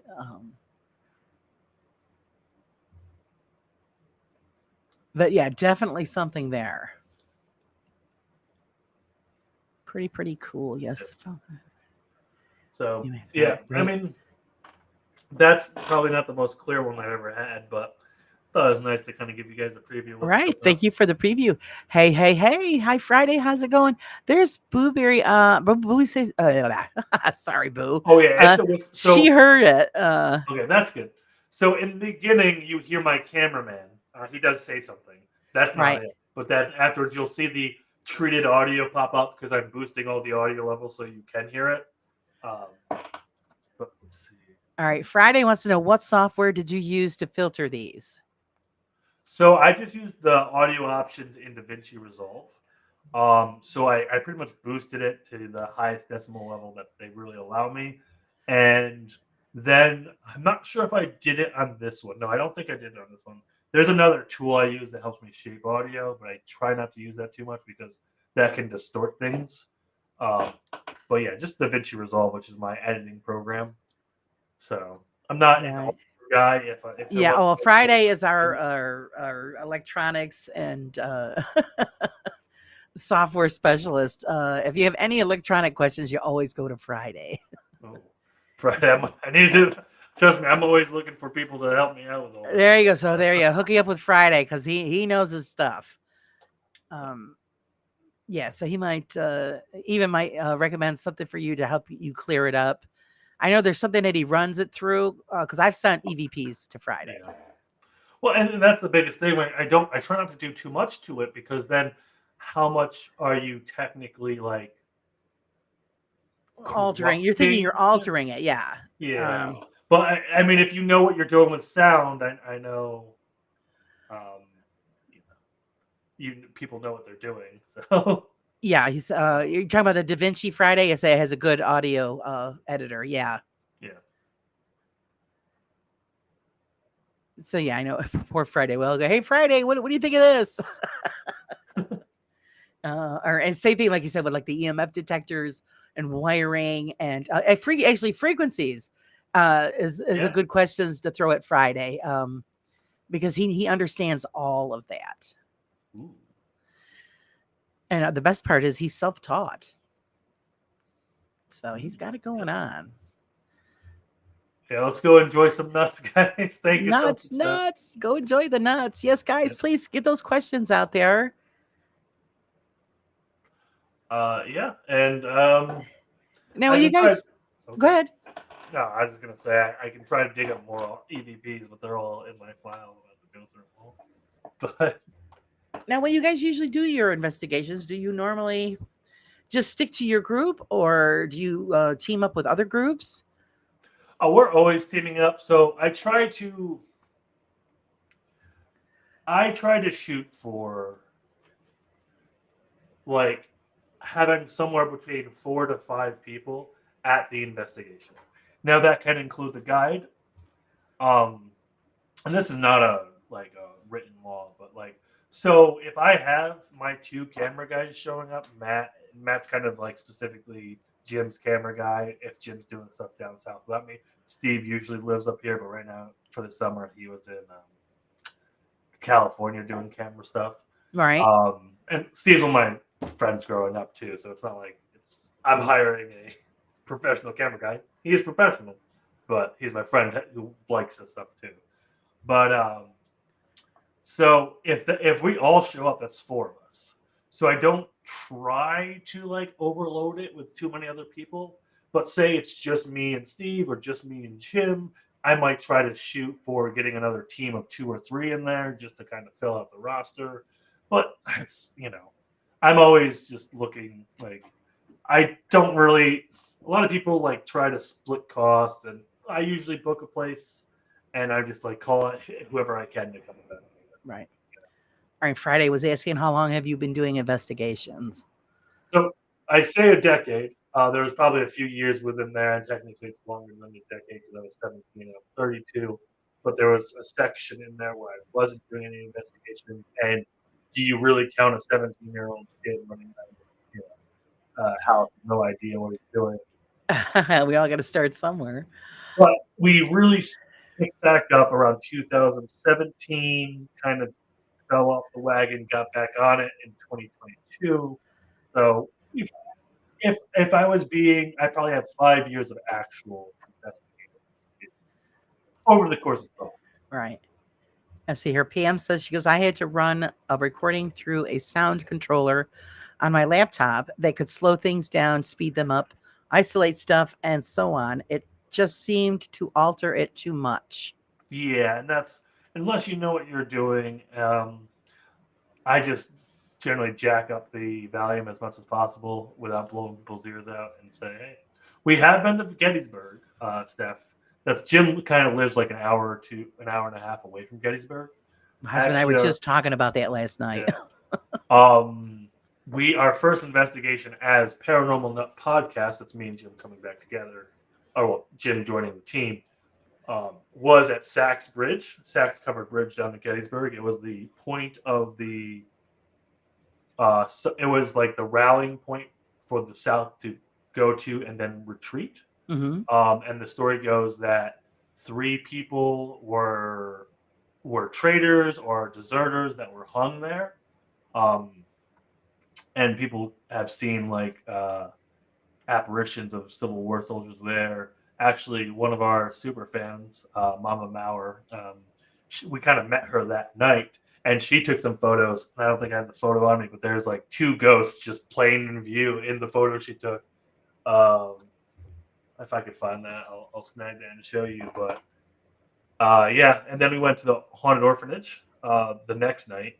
And then we went back another time to do Ginny Wade House. And then Jim was there once at the Farnsworth? Yeah. Inn. So we've been around. My original plan for Gettysburg was to do Devil's Den, right? And I looked it up, and it says the park closes at 10, right?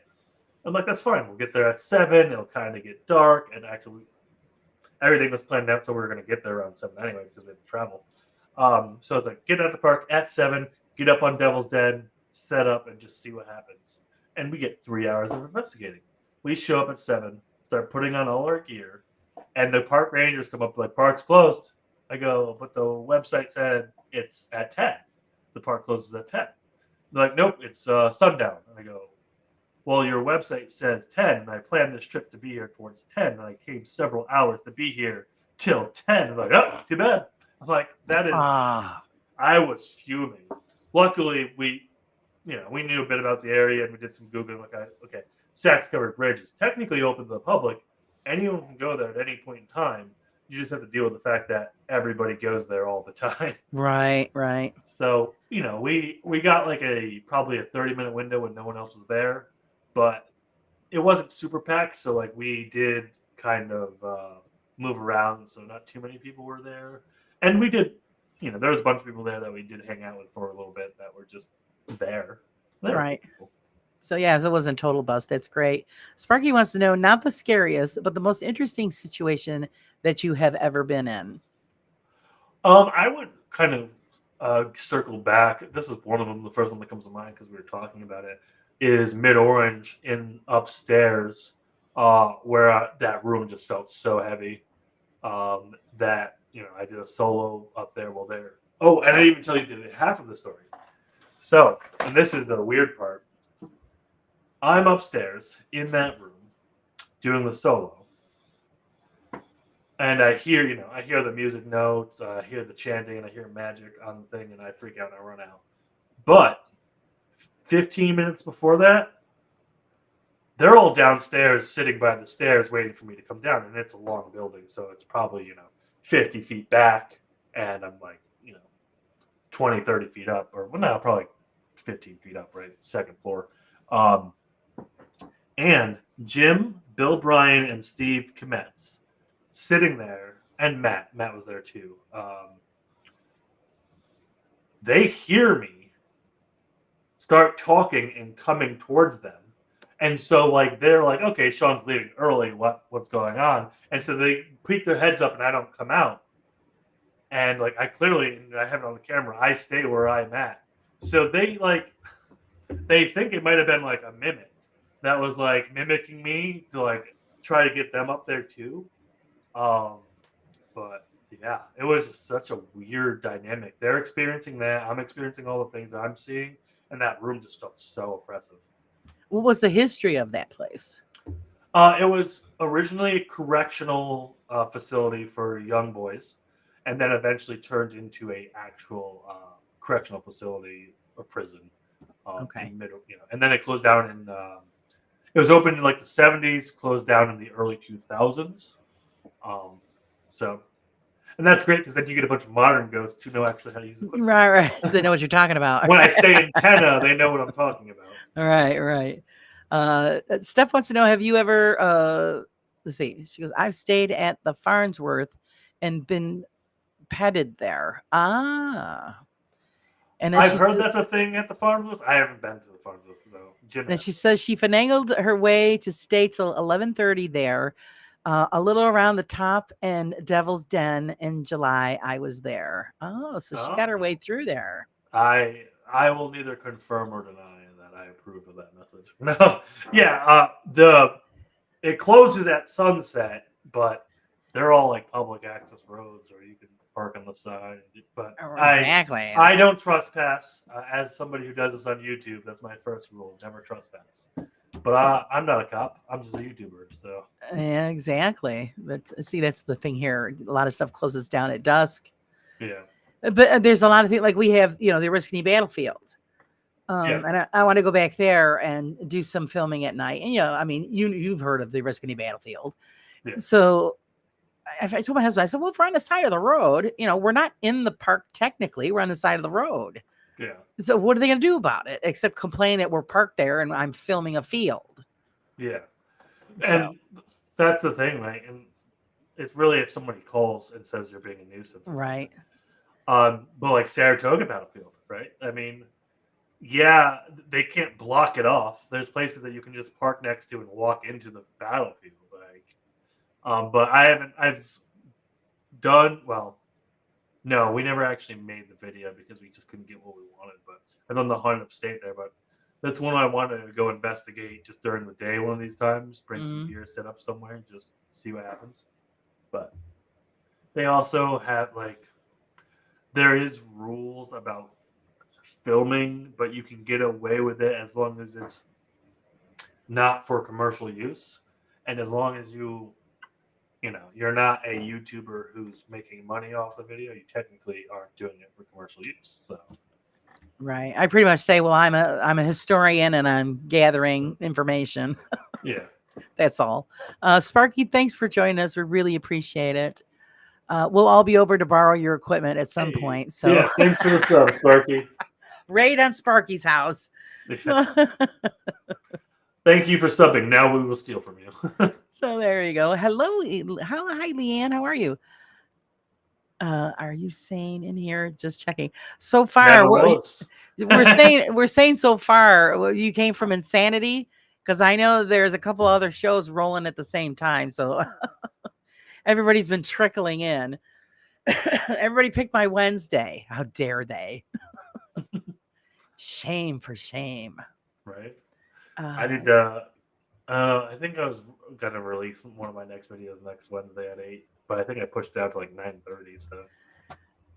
So it's, well, hey, it happens. There's some. Well, it's it's not a live stream, so anyone can just watch it whenever, right? So I'm not too worried about butting up. I get most of my views within the 48 hours after the video is released. So right. So yeah, you never, when you do live like I do all the time, and you never know who's going to be popping up, going, yes, Seg was insane. Yeah. Okay. Yeah. Like I said, I knew he was going on. I knew that's where everybody was. I mean, the only people I see on besides you are Paranormal 54. They're cool peoples.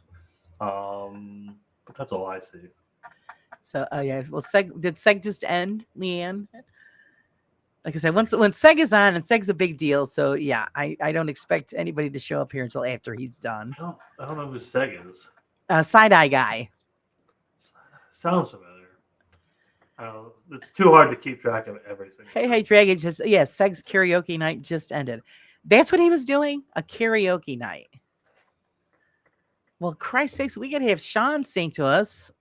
I don't want to, violate terms of service by causing damage to your, But Okay, well, if that's what it is, that's what it is. Let's see. Friday says, what are your favorite tools to use in or on the field? yeah, well, removing the stuff that I think the human investigator is the best tool. I think that I like the spirit box, which is a radio scanner. And then second favorite tool would probably just be an EMF detector, or not, sorry, a EVP or audio recorder. Just because I get the most paranormal evidence being audio evidence, and it's off of my just boom mic or my my EVP, my little digital recorder. So. Let's see. Yeah, that's what I get the most off of is the digital recorder. As far I as like my REM pod. It's just like I said, you don't find out anything with a REM pod. right, exactly. It lights up pretty. What kind of cameras do you use? I have an XA60, which is an IR a hand camcorder, which I usually set up on a tripod. And then I haven't used this in a while, but I have a GoPro and I have a full spectrum Phantasm camera, so I can go like all dark and see everything. But ultimately, because I do make these videos, I want high quality video. So Steve uses a Sony FS6. Matt uses a Canon E something, and they're like, they're several $1,000 cameras. Right. They're cameramen professionally, so they they're have a using the reason, good stuff. Yeah. So that's why you'll see, if you play the video we got over here still, you can see it. This is actually Chris, but he has a very good camera as well. Chris is up in Vermont. I kind of use him when Steve's not here. But you can see the high quality image we get even in low light. Oh yeah, yes, I did notice that. It's fantastic. Yeah. Leanne wants to know: do you use software to clean up your EVPs? No, I don't clean up my EVPs. I boost them, and I do always put the caveat when I boost audio, like max audio volume or treated audio.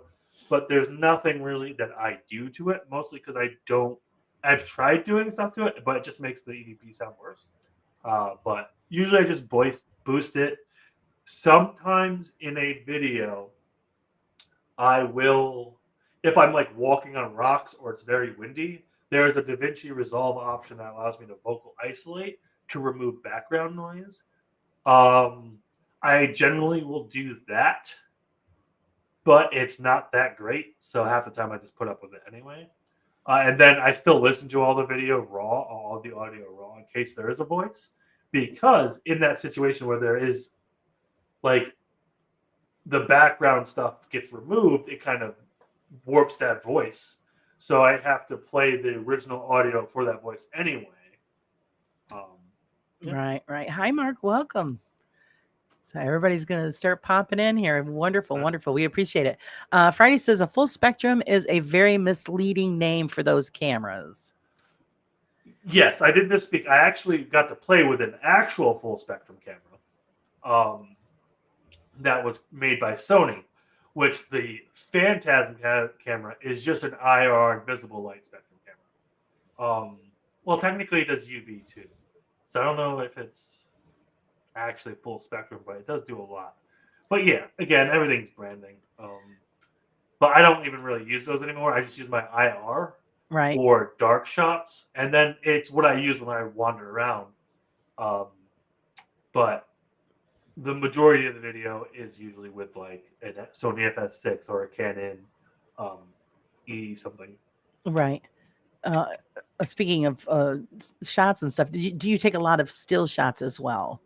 No. No. I am the worst at taking pictures. Just because I'm investigating. I'm not thinking like I need to take pictures. What I do is, because the camera quality is so great, I can just go grab stills, but from the video, and I kind of use all that in my promotional stuff. But Matt, our one cameraman, is a professional photographer. So like when he's like going around recording us, he will sometimes just like, and he'll have his like his photo camera on him. He'll pull out his photo camera and start taking pictures. Which, yeah. All right. And when doing those shots, has he caught anything on any of those still shots? No.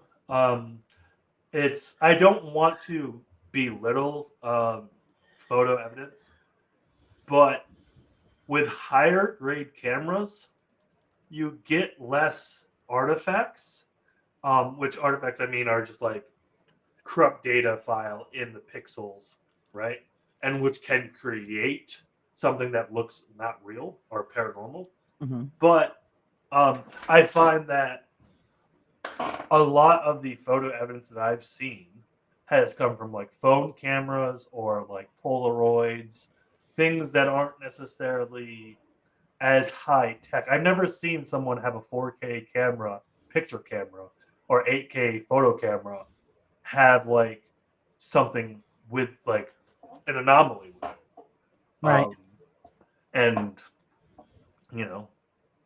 is there something to it, or is it just my experience? So Good. That's a good question. Yeah.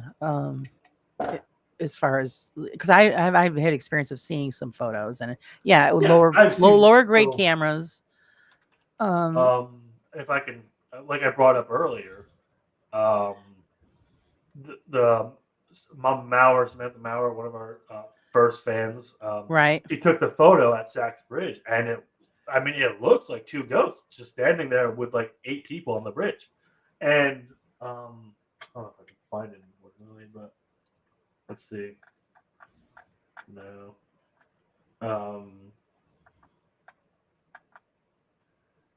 Usually I have Jim have all this stuff ready to go, so I don't have to worry about it. But Yeah. See, Jim, yeah, how That's- dare you that's- do daddy duty? right. Well, because I can like hold up a conversation while he like goes and He's digs doing through the getting all files. the goodies. But actually, I do know where I can find it really fast if I am clever about it. All right, yeah. Like, while you're looking for that, we'll say what Friday has said. Light is part of the EM field.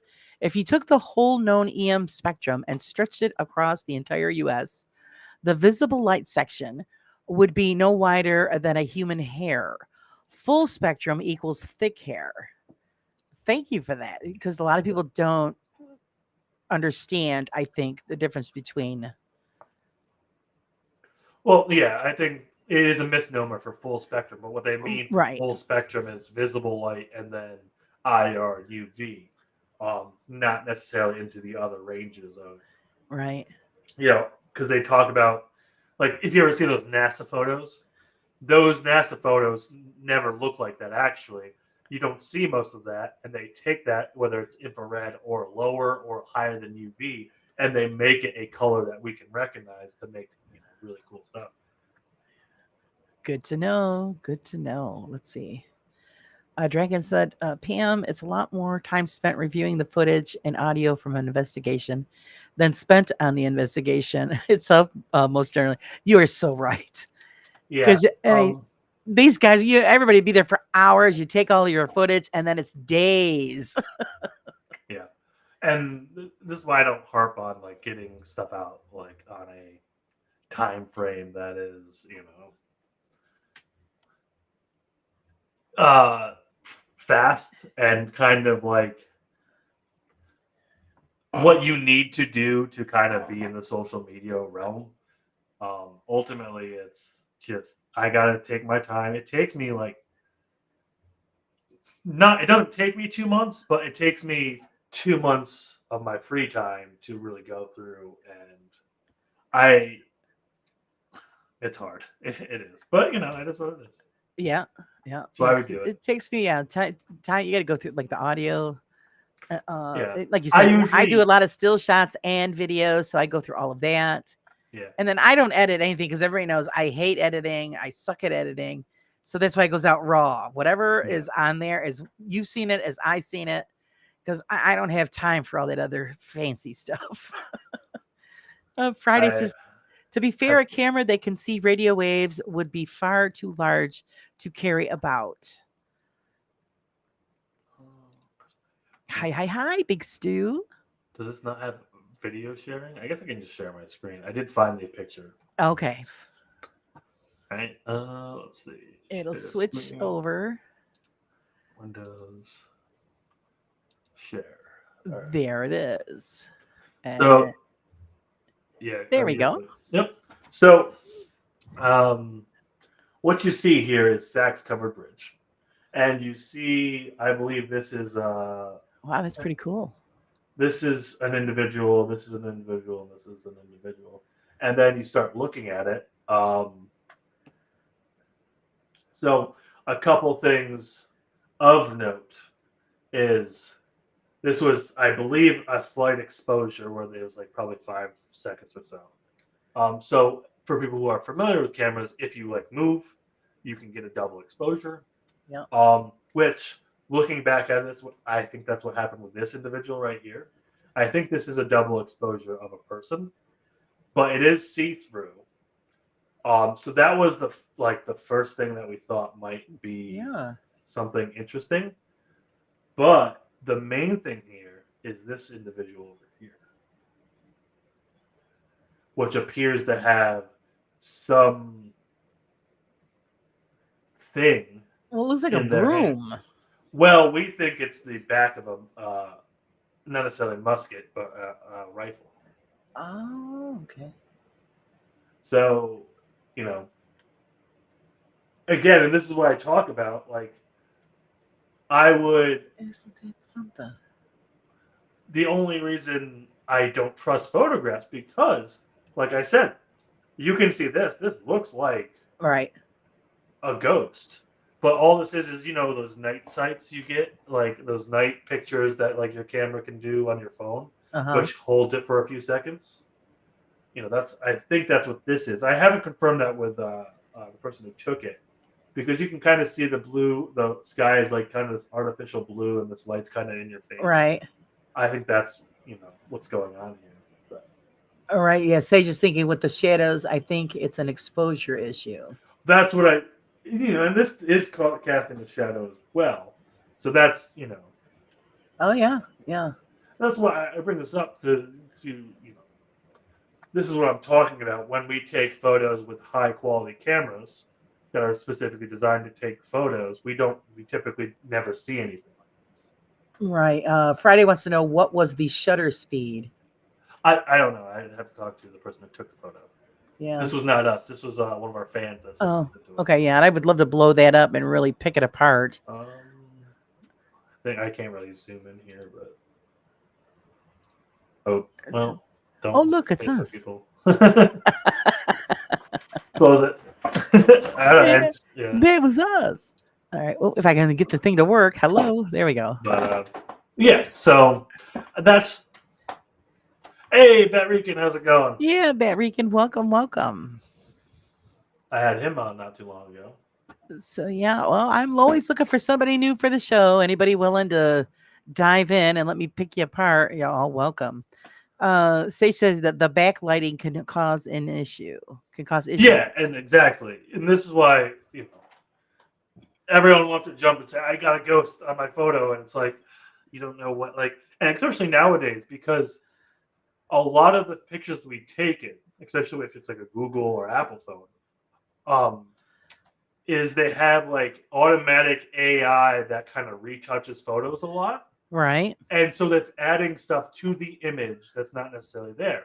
But also it might be removing stuff that is there. That's like, oh, this is probably something that's not really actually here. Right. Yeah, Sachs Bridge. Yeah, Leanne says the person on the left looks like they are in mid-step. Yeah, and I think so. There was an individual who kind of fit that description, but there have been a lot of photos taken at that bridge of individuals that like look that kind of like Civil War soldier. So that's where it gives it some credence, but I'm just not sold, you know. See, that would be the thing was, like I said, it's always busy there. So if you could catch it when nobody's there, and then just You have to snap, go when it's a cold few out. hundred pictures just to see, Yeah, you'd have to hang out till it's like really late and then sneak your that's way when on they show there. up, you know. But So yeah, but I love it when people at least try to get some still photos because you'll be surprised what will show up. yeah, And you can explain it. I mean, I've had a few actually. I've put them out there. It's, you got just like a little wisp of white or a grayish thing appearing, in a spot, and you're like, all right, what the hell is that? And I never, like I said, I never claim anything to be what it's not. But then what is it? you guys want to see something cool that I'm not 100% sold as something, but it could be something. Yeah, let it rip. Let it rip. This is yeah. Evidence. This is Middle Orange 1, so no, it's Middle Orange. Oh no, it's not there. It's gonna be in the actual Middle Orange. Yeah, and this is where I talk about where I don't have things ready. Oh, Pam, because we're streaming on two channels, mine and Sean's. Yes. So you're not going crazy. We're just No, We're you share- are. It just has we're nothing to do sharing with it the out. stream. Maybe I don't have this ready to rock and roll. Steph, lead the way. I might have lied. I might not have it.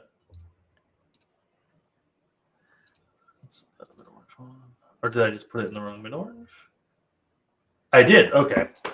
So I do Yeah. have it. Everybody was getting excited. They want to see. I will. I am not a liar. It's not a tease. Photo tease. All right. There it is. And we click So what I on. was seeing was closer to like. So what I was seeing was closer to like. So it moves really weird. It almost looks like it moves with the wind. I think it might be a leaf, but none of us saw a leaf. Right. Like you would see a leaf. It might be a bug, but I'm not 100% sure. The only reason I kind of bring that one up, and I don't have the other one, but we caught something similar to that as well the same night coming through another door. So Right. again, like I said, it's hard to deduce what all these things are. Jim is currently being dad, so he couldn't make it to the stream tonight, but he's good. He's good. He's in timeout. He's as good as he can be raising a newborn child. I think it's at like 2 months now, 3 months. So yeah, they're a lot of work. It's fun though. He's got to enjoy every day because they grow up too damn fast. So it's not his first baby, is it? It is. Oh, how exciting! I get it now. Yeah. Forget it. You won't see until the baby hits kindergarten. He's out.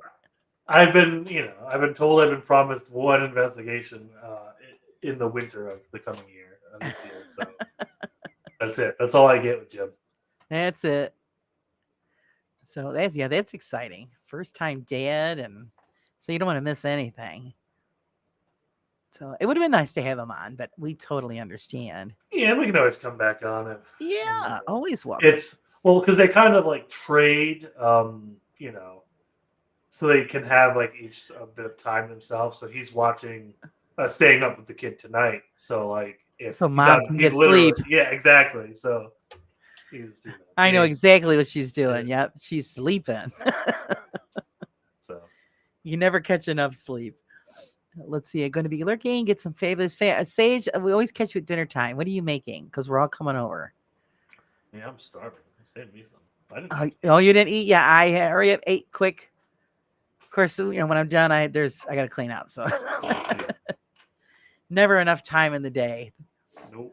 What is your plans for the future for your group? World domination. We will Oh, be good. a just paranormal ruler, I guess. We will be kind to everyone who shows up to our chats now. But no, so I have the James House in New Hampshire. I'm going to in October. Nice. And then I'm just editing pretty much. I think I might have. I got to go through all the Saratoga stuff and all the Wilson stuff. So I'm like back, and I'm gonna have all the James House stuff in October. So There you I'm like go. 3 locations. With each location, I usually get 2 videos out of. So I got like 6 videos in the pocket ready to go. I have all my stuff from Fort William Henry uploaded to YouTube, and then it's just gonna come out when it comes out. And the next video coming out, which is next week, is our second part of the Pointed Crow in Connecticut in Barazza. Oh, fantastic. So if you have been following that, the first night was crazy. It's one night, but the first video was crazy. The second video gets even crazier. It's all chronological, but typically the crazier stuff always happens in the second video. But no one watches the second video. Well, we'll all be watching. That's all Thank for you. sure. Thank you. As far as the future of the podcast, are you going to have anybody exciting on? Actually, eventually I'm going to have a horror on. But we couldn't do the date because I need Jim to do it. And Jim had to pull daddy duty when we were going to interview her. So, and then I actually had Barican on recently, but no, I have so many people that I need to get back to because we had a lineup before, Jim's child, and then we had to kind of scrap everything when he realized he couldn't really make it as much as he wanted to. But we have a couple of paranormal investigators we're going to get on. I'm going to be on another podcast in October. I'm going to be on All Things Paranormal Podcast by Two Brothers Extreme. Those are the people I went to Pointed Crow with, and that will be at the James House. But yeah. Fantastic. Steph says, I just want Fiji and South Carolina so you can have the rest. Dominate away, Sean. Dominate away. Oh, thank you, Mark. Thank you so much. I'll see what we can do. Oh, here we go for Mark. Thank you. You.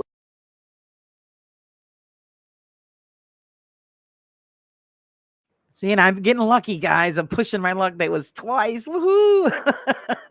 We're making so much money now.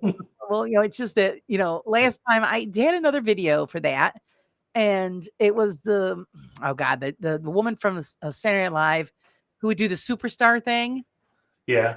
And I had that set up with stuff, and I used it the second time, and it just screwed the whole stream up. Oh no! And I restart it. So yeah, I says, oh God, I got to get rid of that and try something different.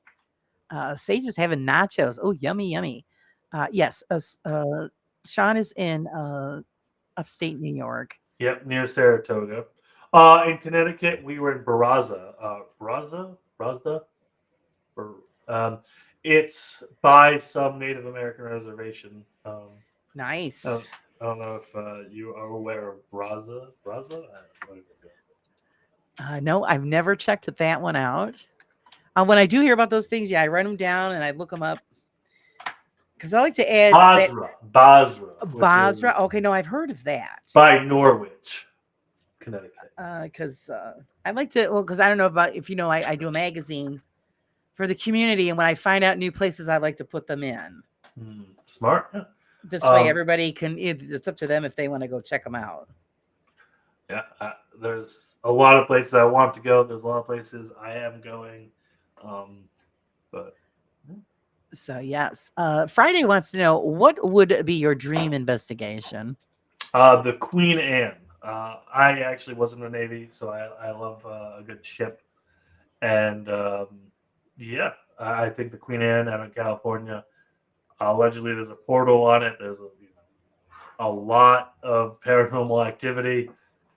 So the Queen Anne would be my kind of number one. A Winchester house, I think, is on there for any actual paranormal investigator, just because it's a cool house. Right? Yeah, it is. Yeah, I want to get lost there. I seen that whole Um, thing. I'm thinking, yeah, I'd go in there. That's cool.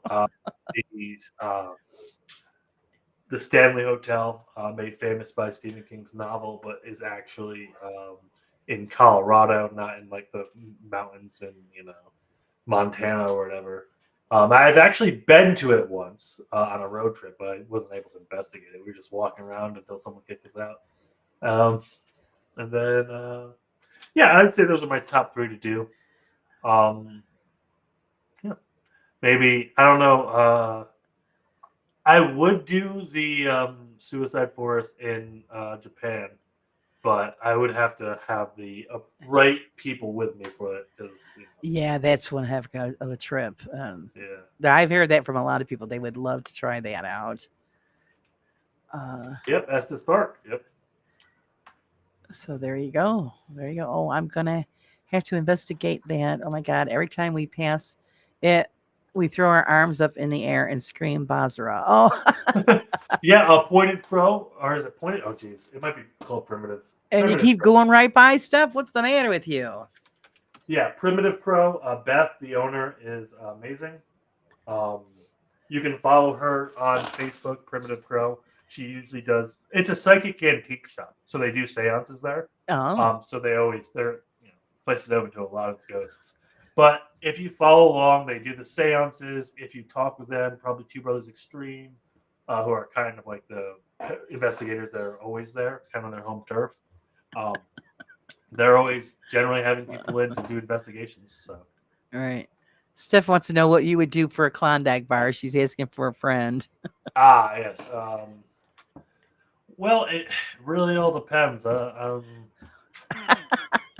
You know, I don't want to give anyone any ideas, but I like me a Yeah. Klondike bar. Friday says, "What do you feel? What do you feel real orbs are? I mean, the ones that provide their own light." So there's a bunch of answers. I don't think orbs are one thing.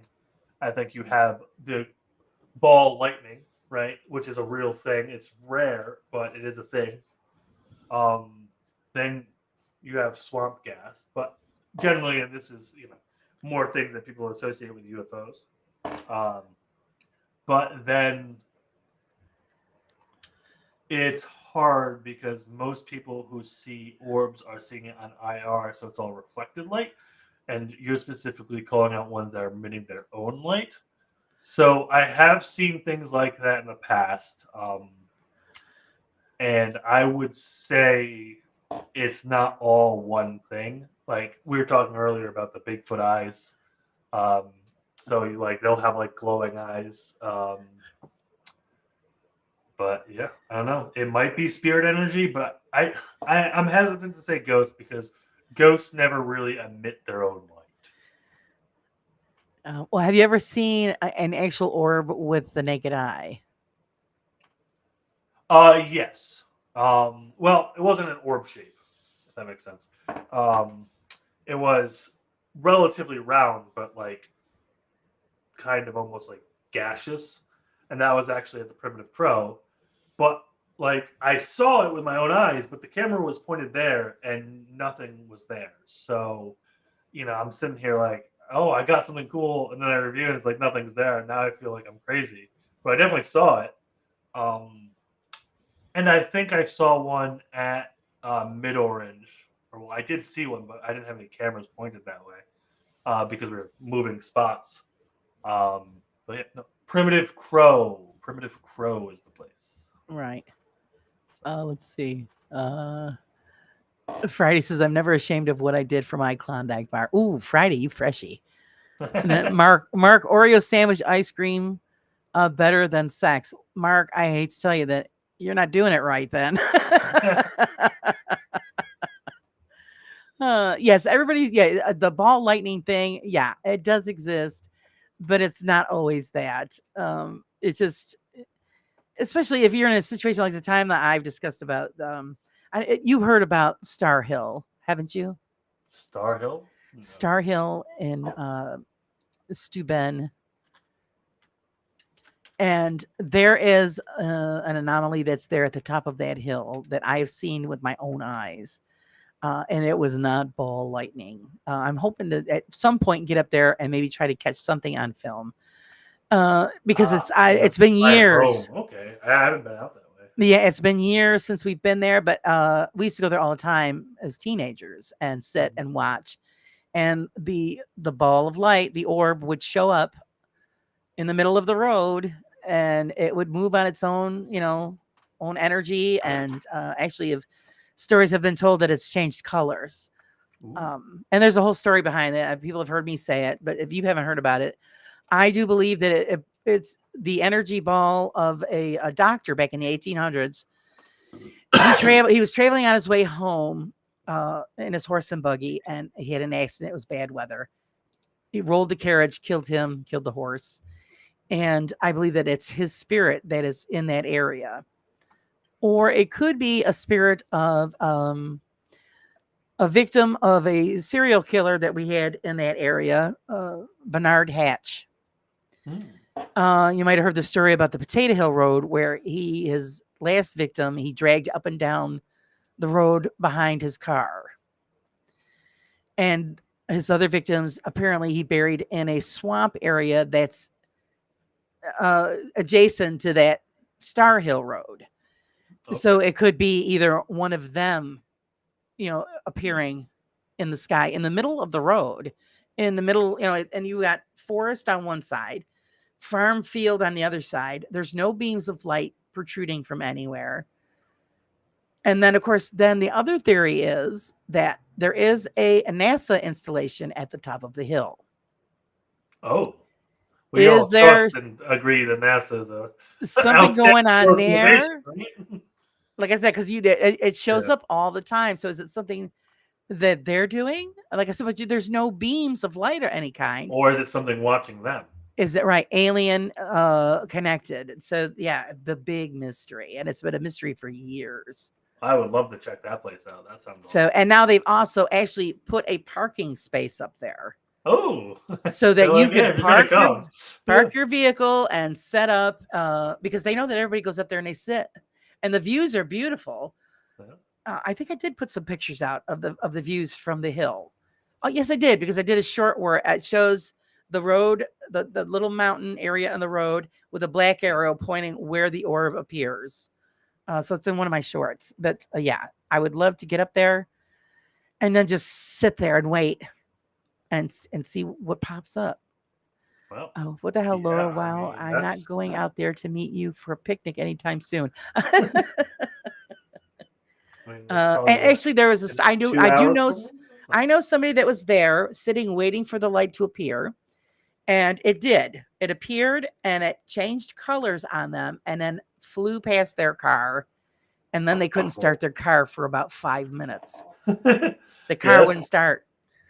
I don't know if I could go there then. If my car doesn't start, I'm done. Right. And there's no way to thumb it from there because there's nobody there. And even if you did walk, you're walking to Rome. You're walking for a while. Right. So it's definitely something I would love to catch on film. Yeah, and the last time I was up there with my husband, there were people in the parking area and they were playing loud music. So I couldn't even just sit there with a recorder on. And to see if I could pick up anything. You gotta go during the cold months. It was young kids that were just hanging out, making noise. As they do. She says, all you would need is a hook to screw onto your arm and hang out there. Yeah, you just, like I said, everybody sits up there. And it's it's just a known story. But like I said, we don't know who it's connected to pretty much. We just aren't sure. Yeah, I would love to go out there. It's 2 hours. So yeah, look up. You have to look up the story. It's public land. It's easy enough. Oh yeah, it's a public road. So just look up the story of folklore of Star Hill in Steuben, New York. And then of course, like I said, with the connection with the Richard Hatch trials, you'll read about that. And then it shows maps and everything of the area, and so it's either one of the ladies that he disposed of. The only reason he got caught is because the neighbors saw the car kept going up and down this road. And Potato Hill Road is a long, long road.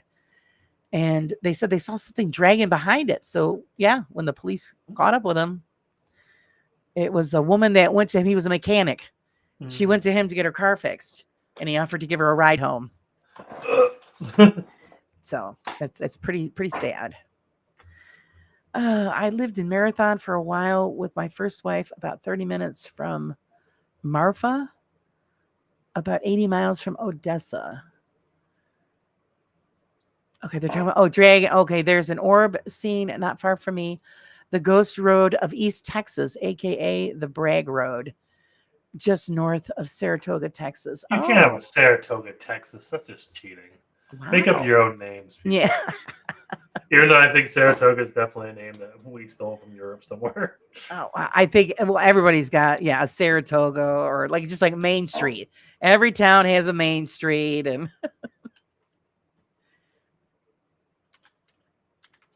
he said, a couple times the lights are interesting and see more than one at times. Saratoga is distinctly it is a native Mohawk word, so it is a New York word. Get out of here! Aha! Yeah, you don't have any Mohawks in Texas. Get out of here. Steph says, a note to self: never go to mechanic on Potato Hill. Yeah, well, I think he passed now. He went to prison. They caught him. He went to prison. They couldn't connect all of the crimes to him, but they're pretty sure that he's the one that did it all. And it was a strange family. My husband and I actually investigated a case when we were younger, and we used to go to the library and all the stuff that we'd bring up. Oh my! And cars were missing, and he had family members that had huge farms, so they thought some of the cars might have been buried in the farmland, but they could never get warrants for those properties to do digging to find out. But he hung himself with the last one. So all I think is that poor woman, just tied to a rope and dragged. There's not many worse ways to go. Yeah, and from what they said, she was alive when he was doing it. So it just must have been horrific. We need to get some real tools out on the field to find out what all these lights are, like spectrometers. Yeah, we do, because we got to find out what they are.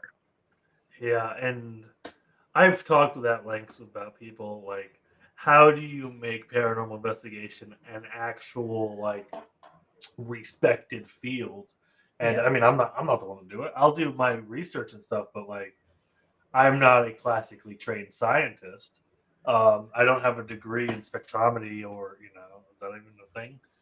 But there are things that you would need. The problem with science is it wants a controlled environment, and you have to have access to, say, this field for several months to do all these tests. And that costs a lot of money to have a piece of equipment and someone who knows how to use it to be out there long enough to make sure you capture something. And that's kind of the hurdle the paranormal field has. Exactly. Well, like you said, there's no guidelines. Yeah. So when you hear people say, well, people don't investigate correctly, what's the criteria? Yeah. Well, so what are the guidelines? Yeah, you use the scientific method. If you're doing it as a trained scientist would, you would trust your instruments over yourself, and you would get these readings. And you are able to. The closest I've seen with people in the paranormal field doing this is, I think, Long Island Paranormal. They have a chart, right? And they track everything. They rank every piece of evidence, 1 to 10, and they give it a point system. And it's an attempt to quantify how haunted something is. And I think that's a start. And then you have some places like My Haunted Manor, which is a Samuel Miller mansion, which is a haunted location in Columbia, Pennsylvania. And it's, it's owned by a private individual, but currently right now, this Amazon show / YouTube channel has a bunch of equipment in there. And they could, if they, do long-term experiments in there, but it's not entertaining. What they'd rather do is they would have paranormal investigators and just hobbyists come in and poke around and get scared, because then, it makes entertaining TV. Right. Which I'm not saying that's wrong because it's exactly what I do. But it's hard to, you know, Right. quantify these things Right. when there's no incentive to quantify them. Yes, Leanne. Yeah, if you want to check out somebody who's actually going down that road, APRF Paranormal is leaning more towards the scientific realm, where they are documenting things, like you said, charting stuff, pressure, air pressure, all of this stuff. Yeah. It's a new direction. And I think it's great. So if you ever want to have some good guests on, Wes Yeah. and Lisa are really great people. I would love to talk about it. That's the thing. It's not a new direction. I think people have been doing it for years. But nobody the talks main about thing- it. Well, because it's not entertaining. That's the problem, right? Yeah, And you're right. Yep. In today's, field, You get more or out of today's people anything. screaming demon than anything else. Yeah, and again, I don't fault people for doing that. I like entertainment, and I like to make my investigations part of that. But you were never going to solve anything this way.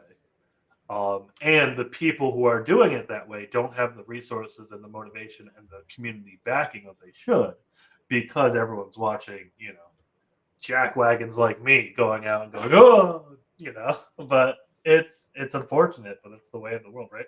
Yeah. We only devote things that we consider valuable, and the audience considers screaming our Right. heads Well, off last year, more that's what I valuable. call it. Last year was the year of the demon. Everything was demon, all the screaming. And you're right. It's entertaining. Yeah. But I like it that, like you guys are entertaining, but you don't, oh, demon, it's chasing me down. No, you're making your own fun while doing a legit investigation. And it would be refreshing if more people did that. Yeah, Because they're and still going to get the entertainment. Yes.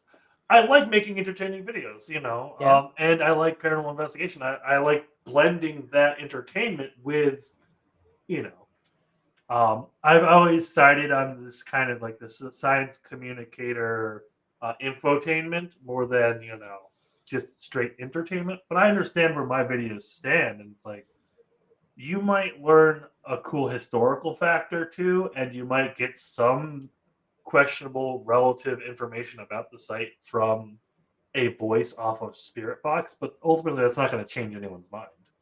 Right. Well, there's, it's two different groups. You got the group like us that are looking for the scientific part of it, the history part of it. Yeah. And then you've got the younger people who are looking for the screams and lights and the woohoo.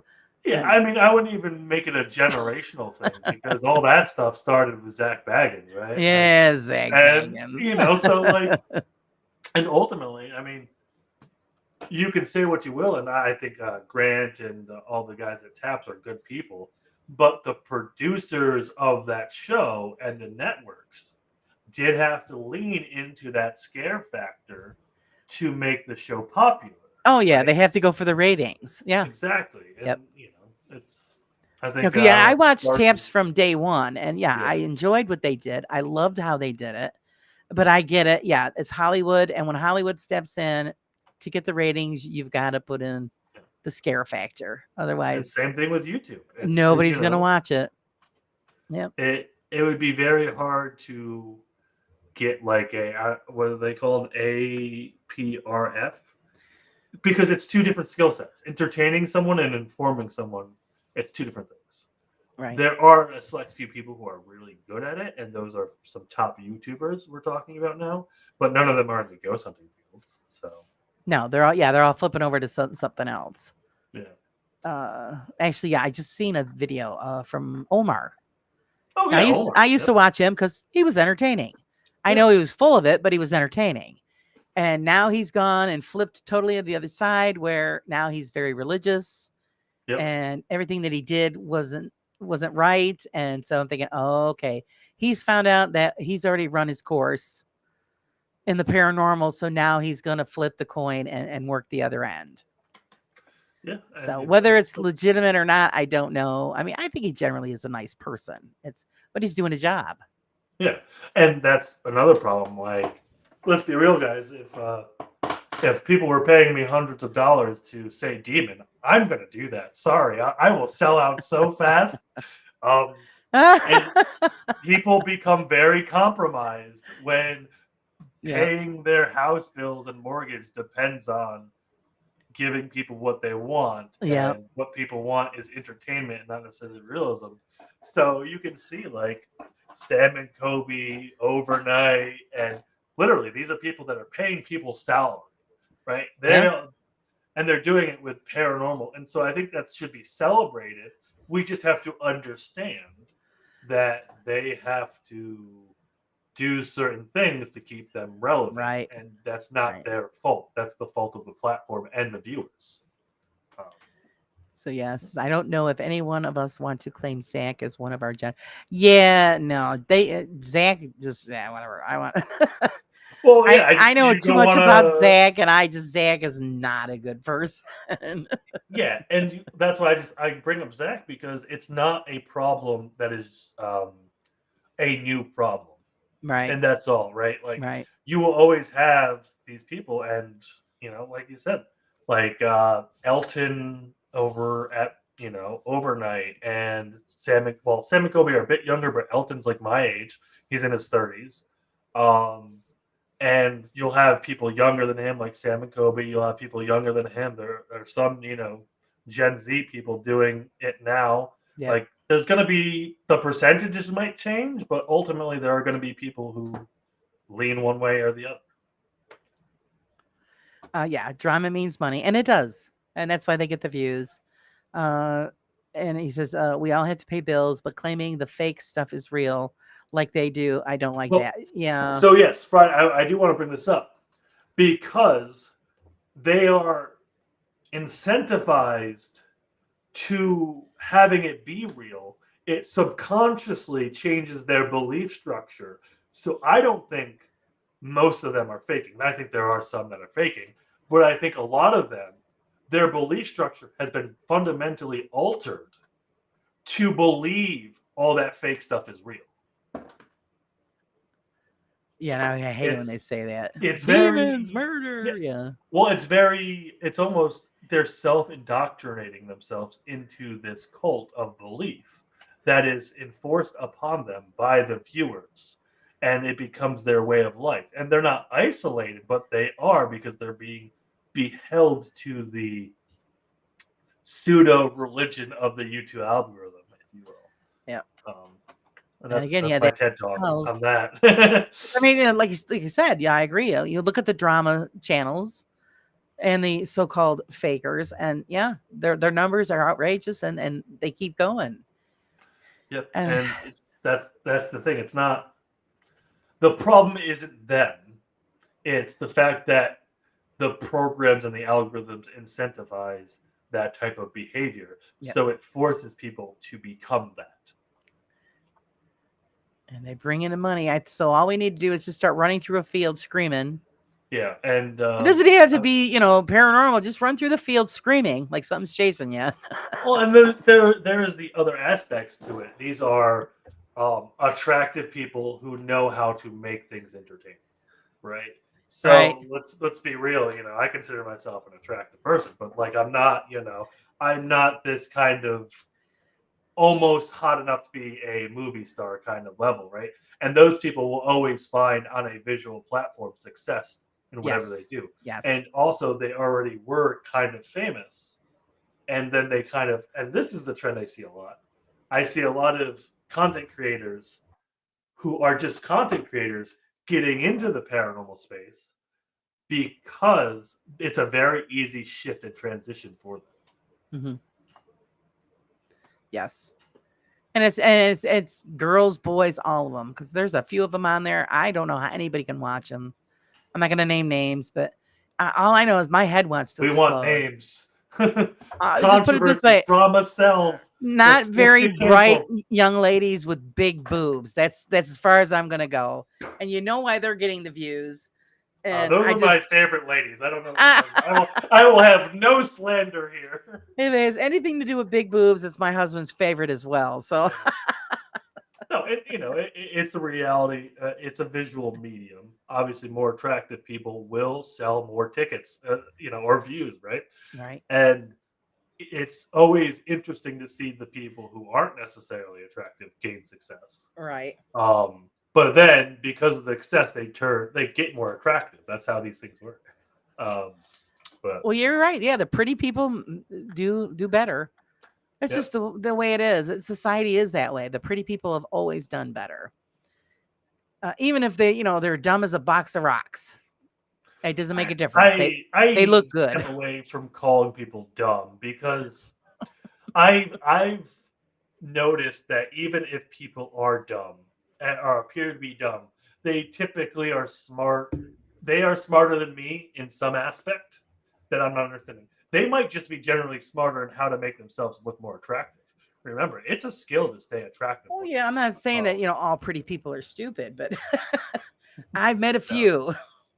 Well, and again, like what? Because they'll say things or do things, and you're like, really, and the kind of people that you have to draw a picture for when you're explaining something.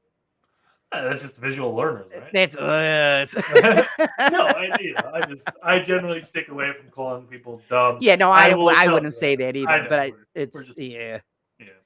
I mean, you're thinking it, and you're like, well, you're just kind and you smile, but well, yeah, and I agree with Pam. Sam and Kobe are like, when it comes to social media, they are geniuses compared to us. Oh yeah, definitely. And yeah, Paranormal Twins. Yeah, they have the hair.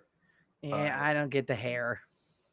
Well, and then when he wears the fur coat, all I could think of is what is the one from the 101 Dalmatians? Cruella de Vil. He's channeling his Cruella de Vil.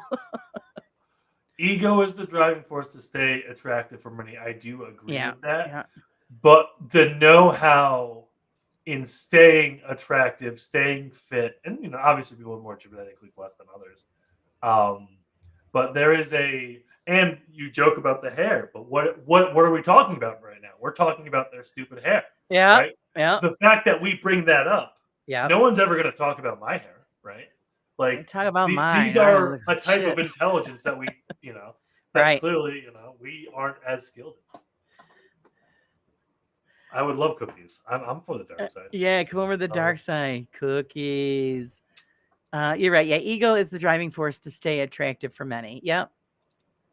I will comment on this. No one is forced to compromise their ethics and morals they choose to for money.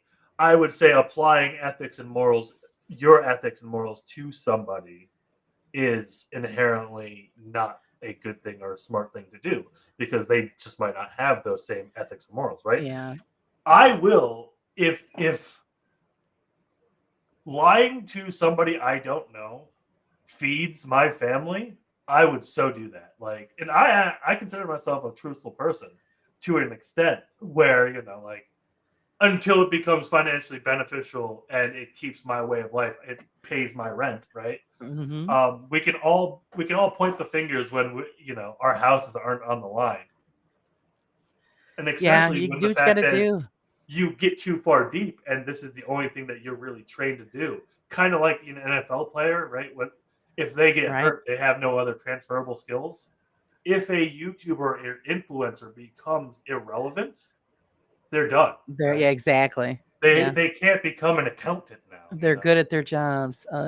Friday says, "The best I can do is be presentable." Oh, come on, James, you're a hottie, you know it.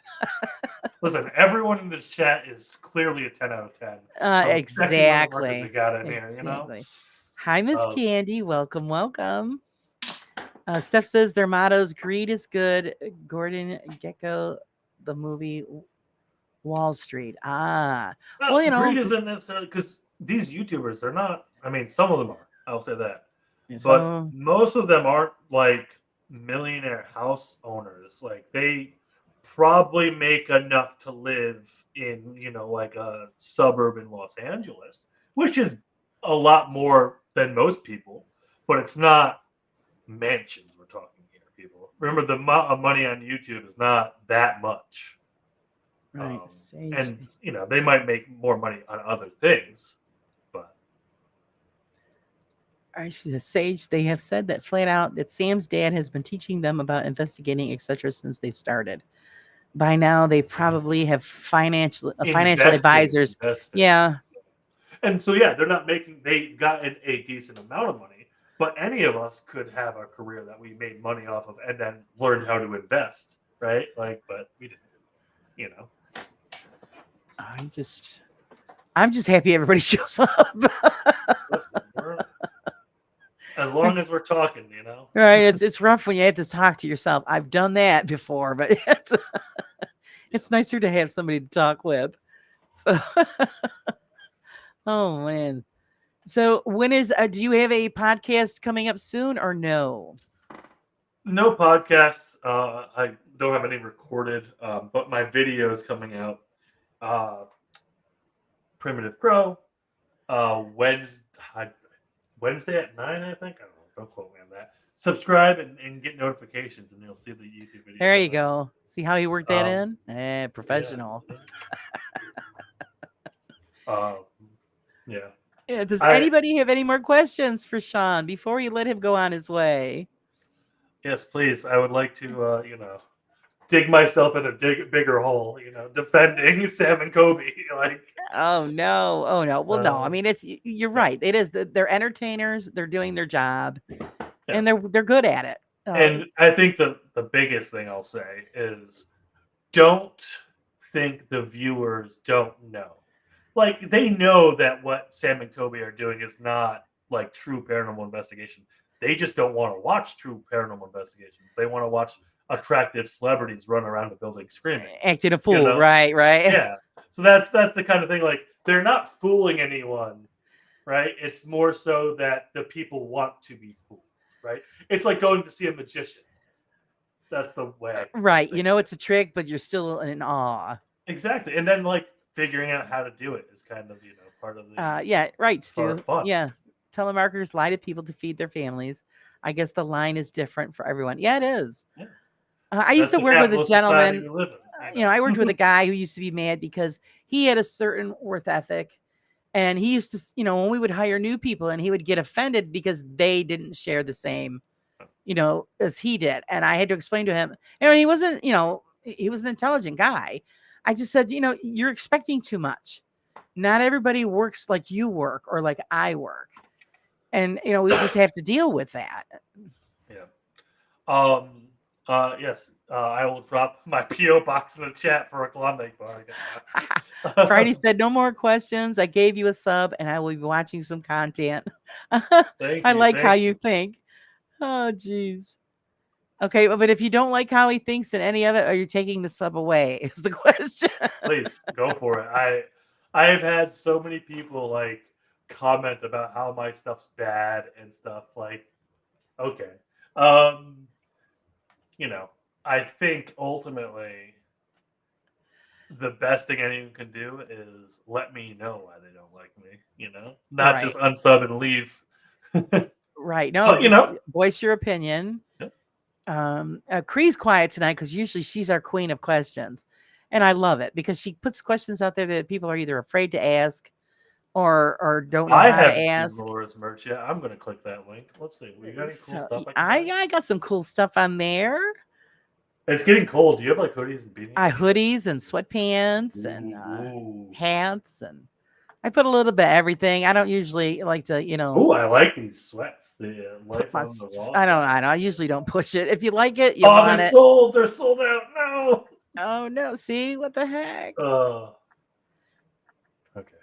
but yeah, these are some cool stuff. We're trying to source our own merch, and Jim was the head of that. Right. So we don't have merch right now, but once Jim is not, full-time father mode, we might have merch in the near future. So, actually, I can go put on I could put new sweats on there. If you Let's want. see. Real equals bad, fake equal good. Yeah, you got it, Sage. You're picking it up now. Friday said, no, I will not take the sub away. You're good. Oh, see, so you're solid. Nice. All right. Yes, Steph buyer shit. I don't, because I always feel like I'm a beggar. I do. You want to check it out? Go ahead. But I'll beg, but I have nothing for you to buy. So, actually, yeah. And I'll beg for you. Please go buy Laura's stuff. I know, and everybody tells you need to say stuff. I go, well, I feel funny, but it would be wonderful. I would love to have a sale. That would be great. I don't think I haven't had any yet. Nothing yet. Yeah, Cree's gonna be on Kenny's show. Yeah, I want to have Cree on too. I think she's just great. She puts it out there, so I'm looking forward to that show with her and Kenny. That'll be awesome. So everybody, I want to thank everybody for hanging with us. Thank you. Please check out Sean's channel. They've got some great stuff. They have great fun. That I think it's really refreshing that you guys are actually doing a great investigation, but you throw the fun in there with it. So that makes it really nice to watch. And again, if you have any questions, don't reach out. He's willing to talk to anybody and tell you what we got to know. Well, not anyone. You know who I'm talking Well, about. okay. He's No. a I list. talk with anybody. He's got a little. Yeah, we need to sell nuts. We've the amount of things that come up when your logo's a nuts that a nut that you could sell. But Oh yeah. That was the hardest part. I'm thinking, what am I going to make up? So then I'm thinking over, okay, what does everybody talk about when I'm on the show or this or that? And so I come up with some stuff which is pretty cool. So it's hopefully everybody. The coffee mug. I had my own coffee mug. My husband took off with it. So now I got to get myself another mug. But me and Jim made merch, and it's like these things, and like no one bought them. But like we were the only ones to actually like make and buy our own merch. Right. Well, that's what happened. Well, see, I got to get sample pieces. So yeah, I'm the only one so far that's actually got anything off of there. So far, anyway. So if you guys want to help, that everything goes back into my channel.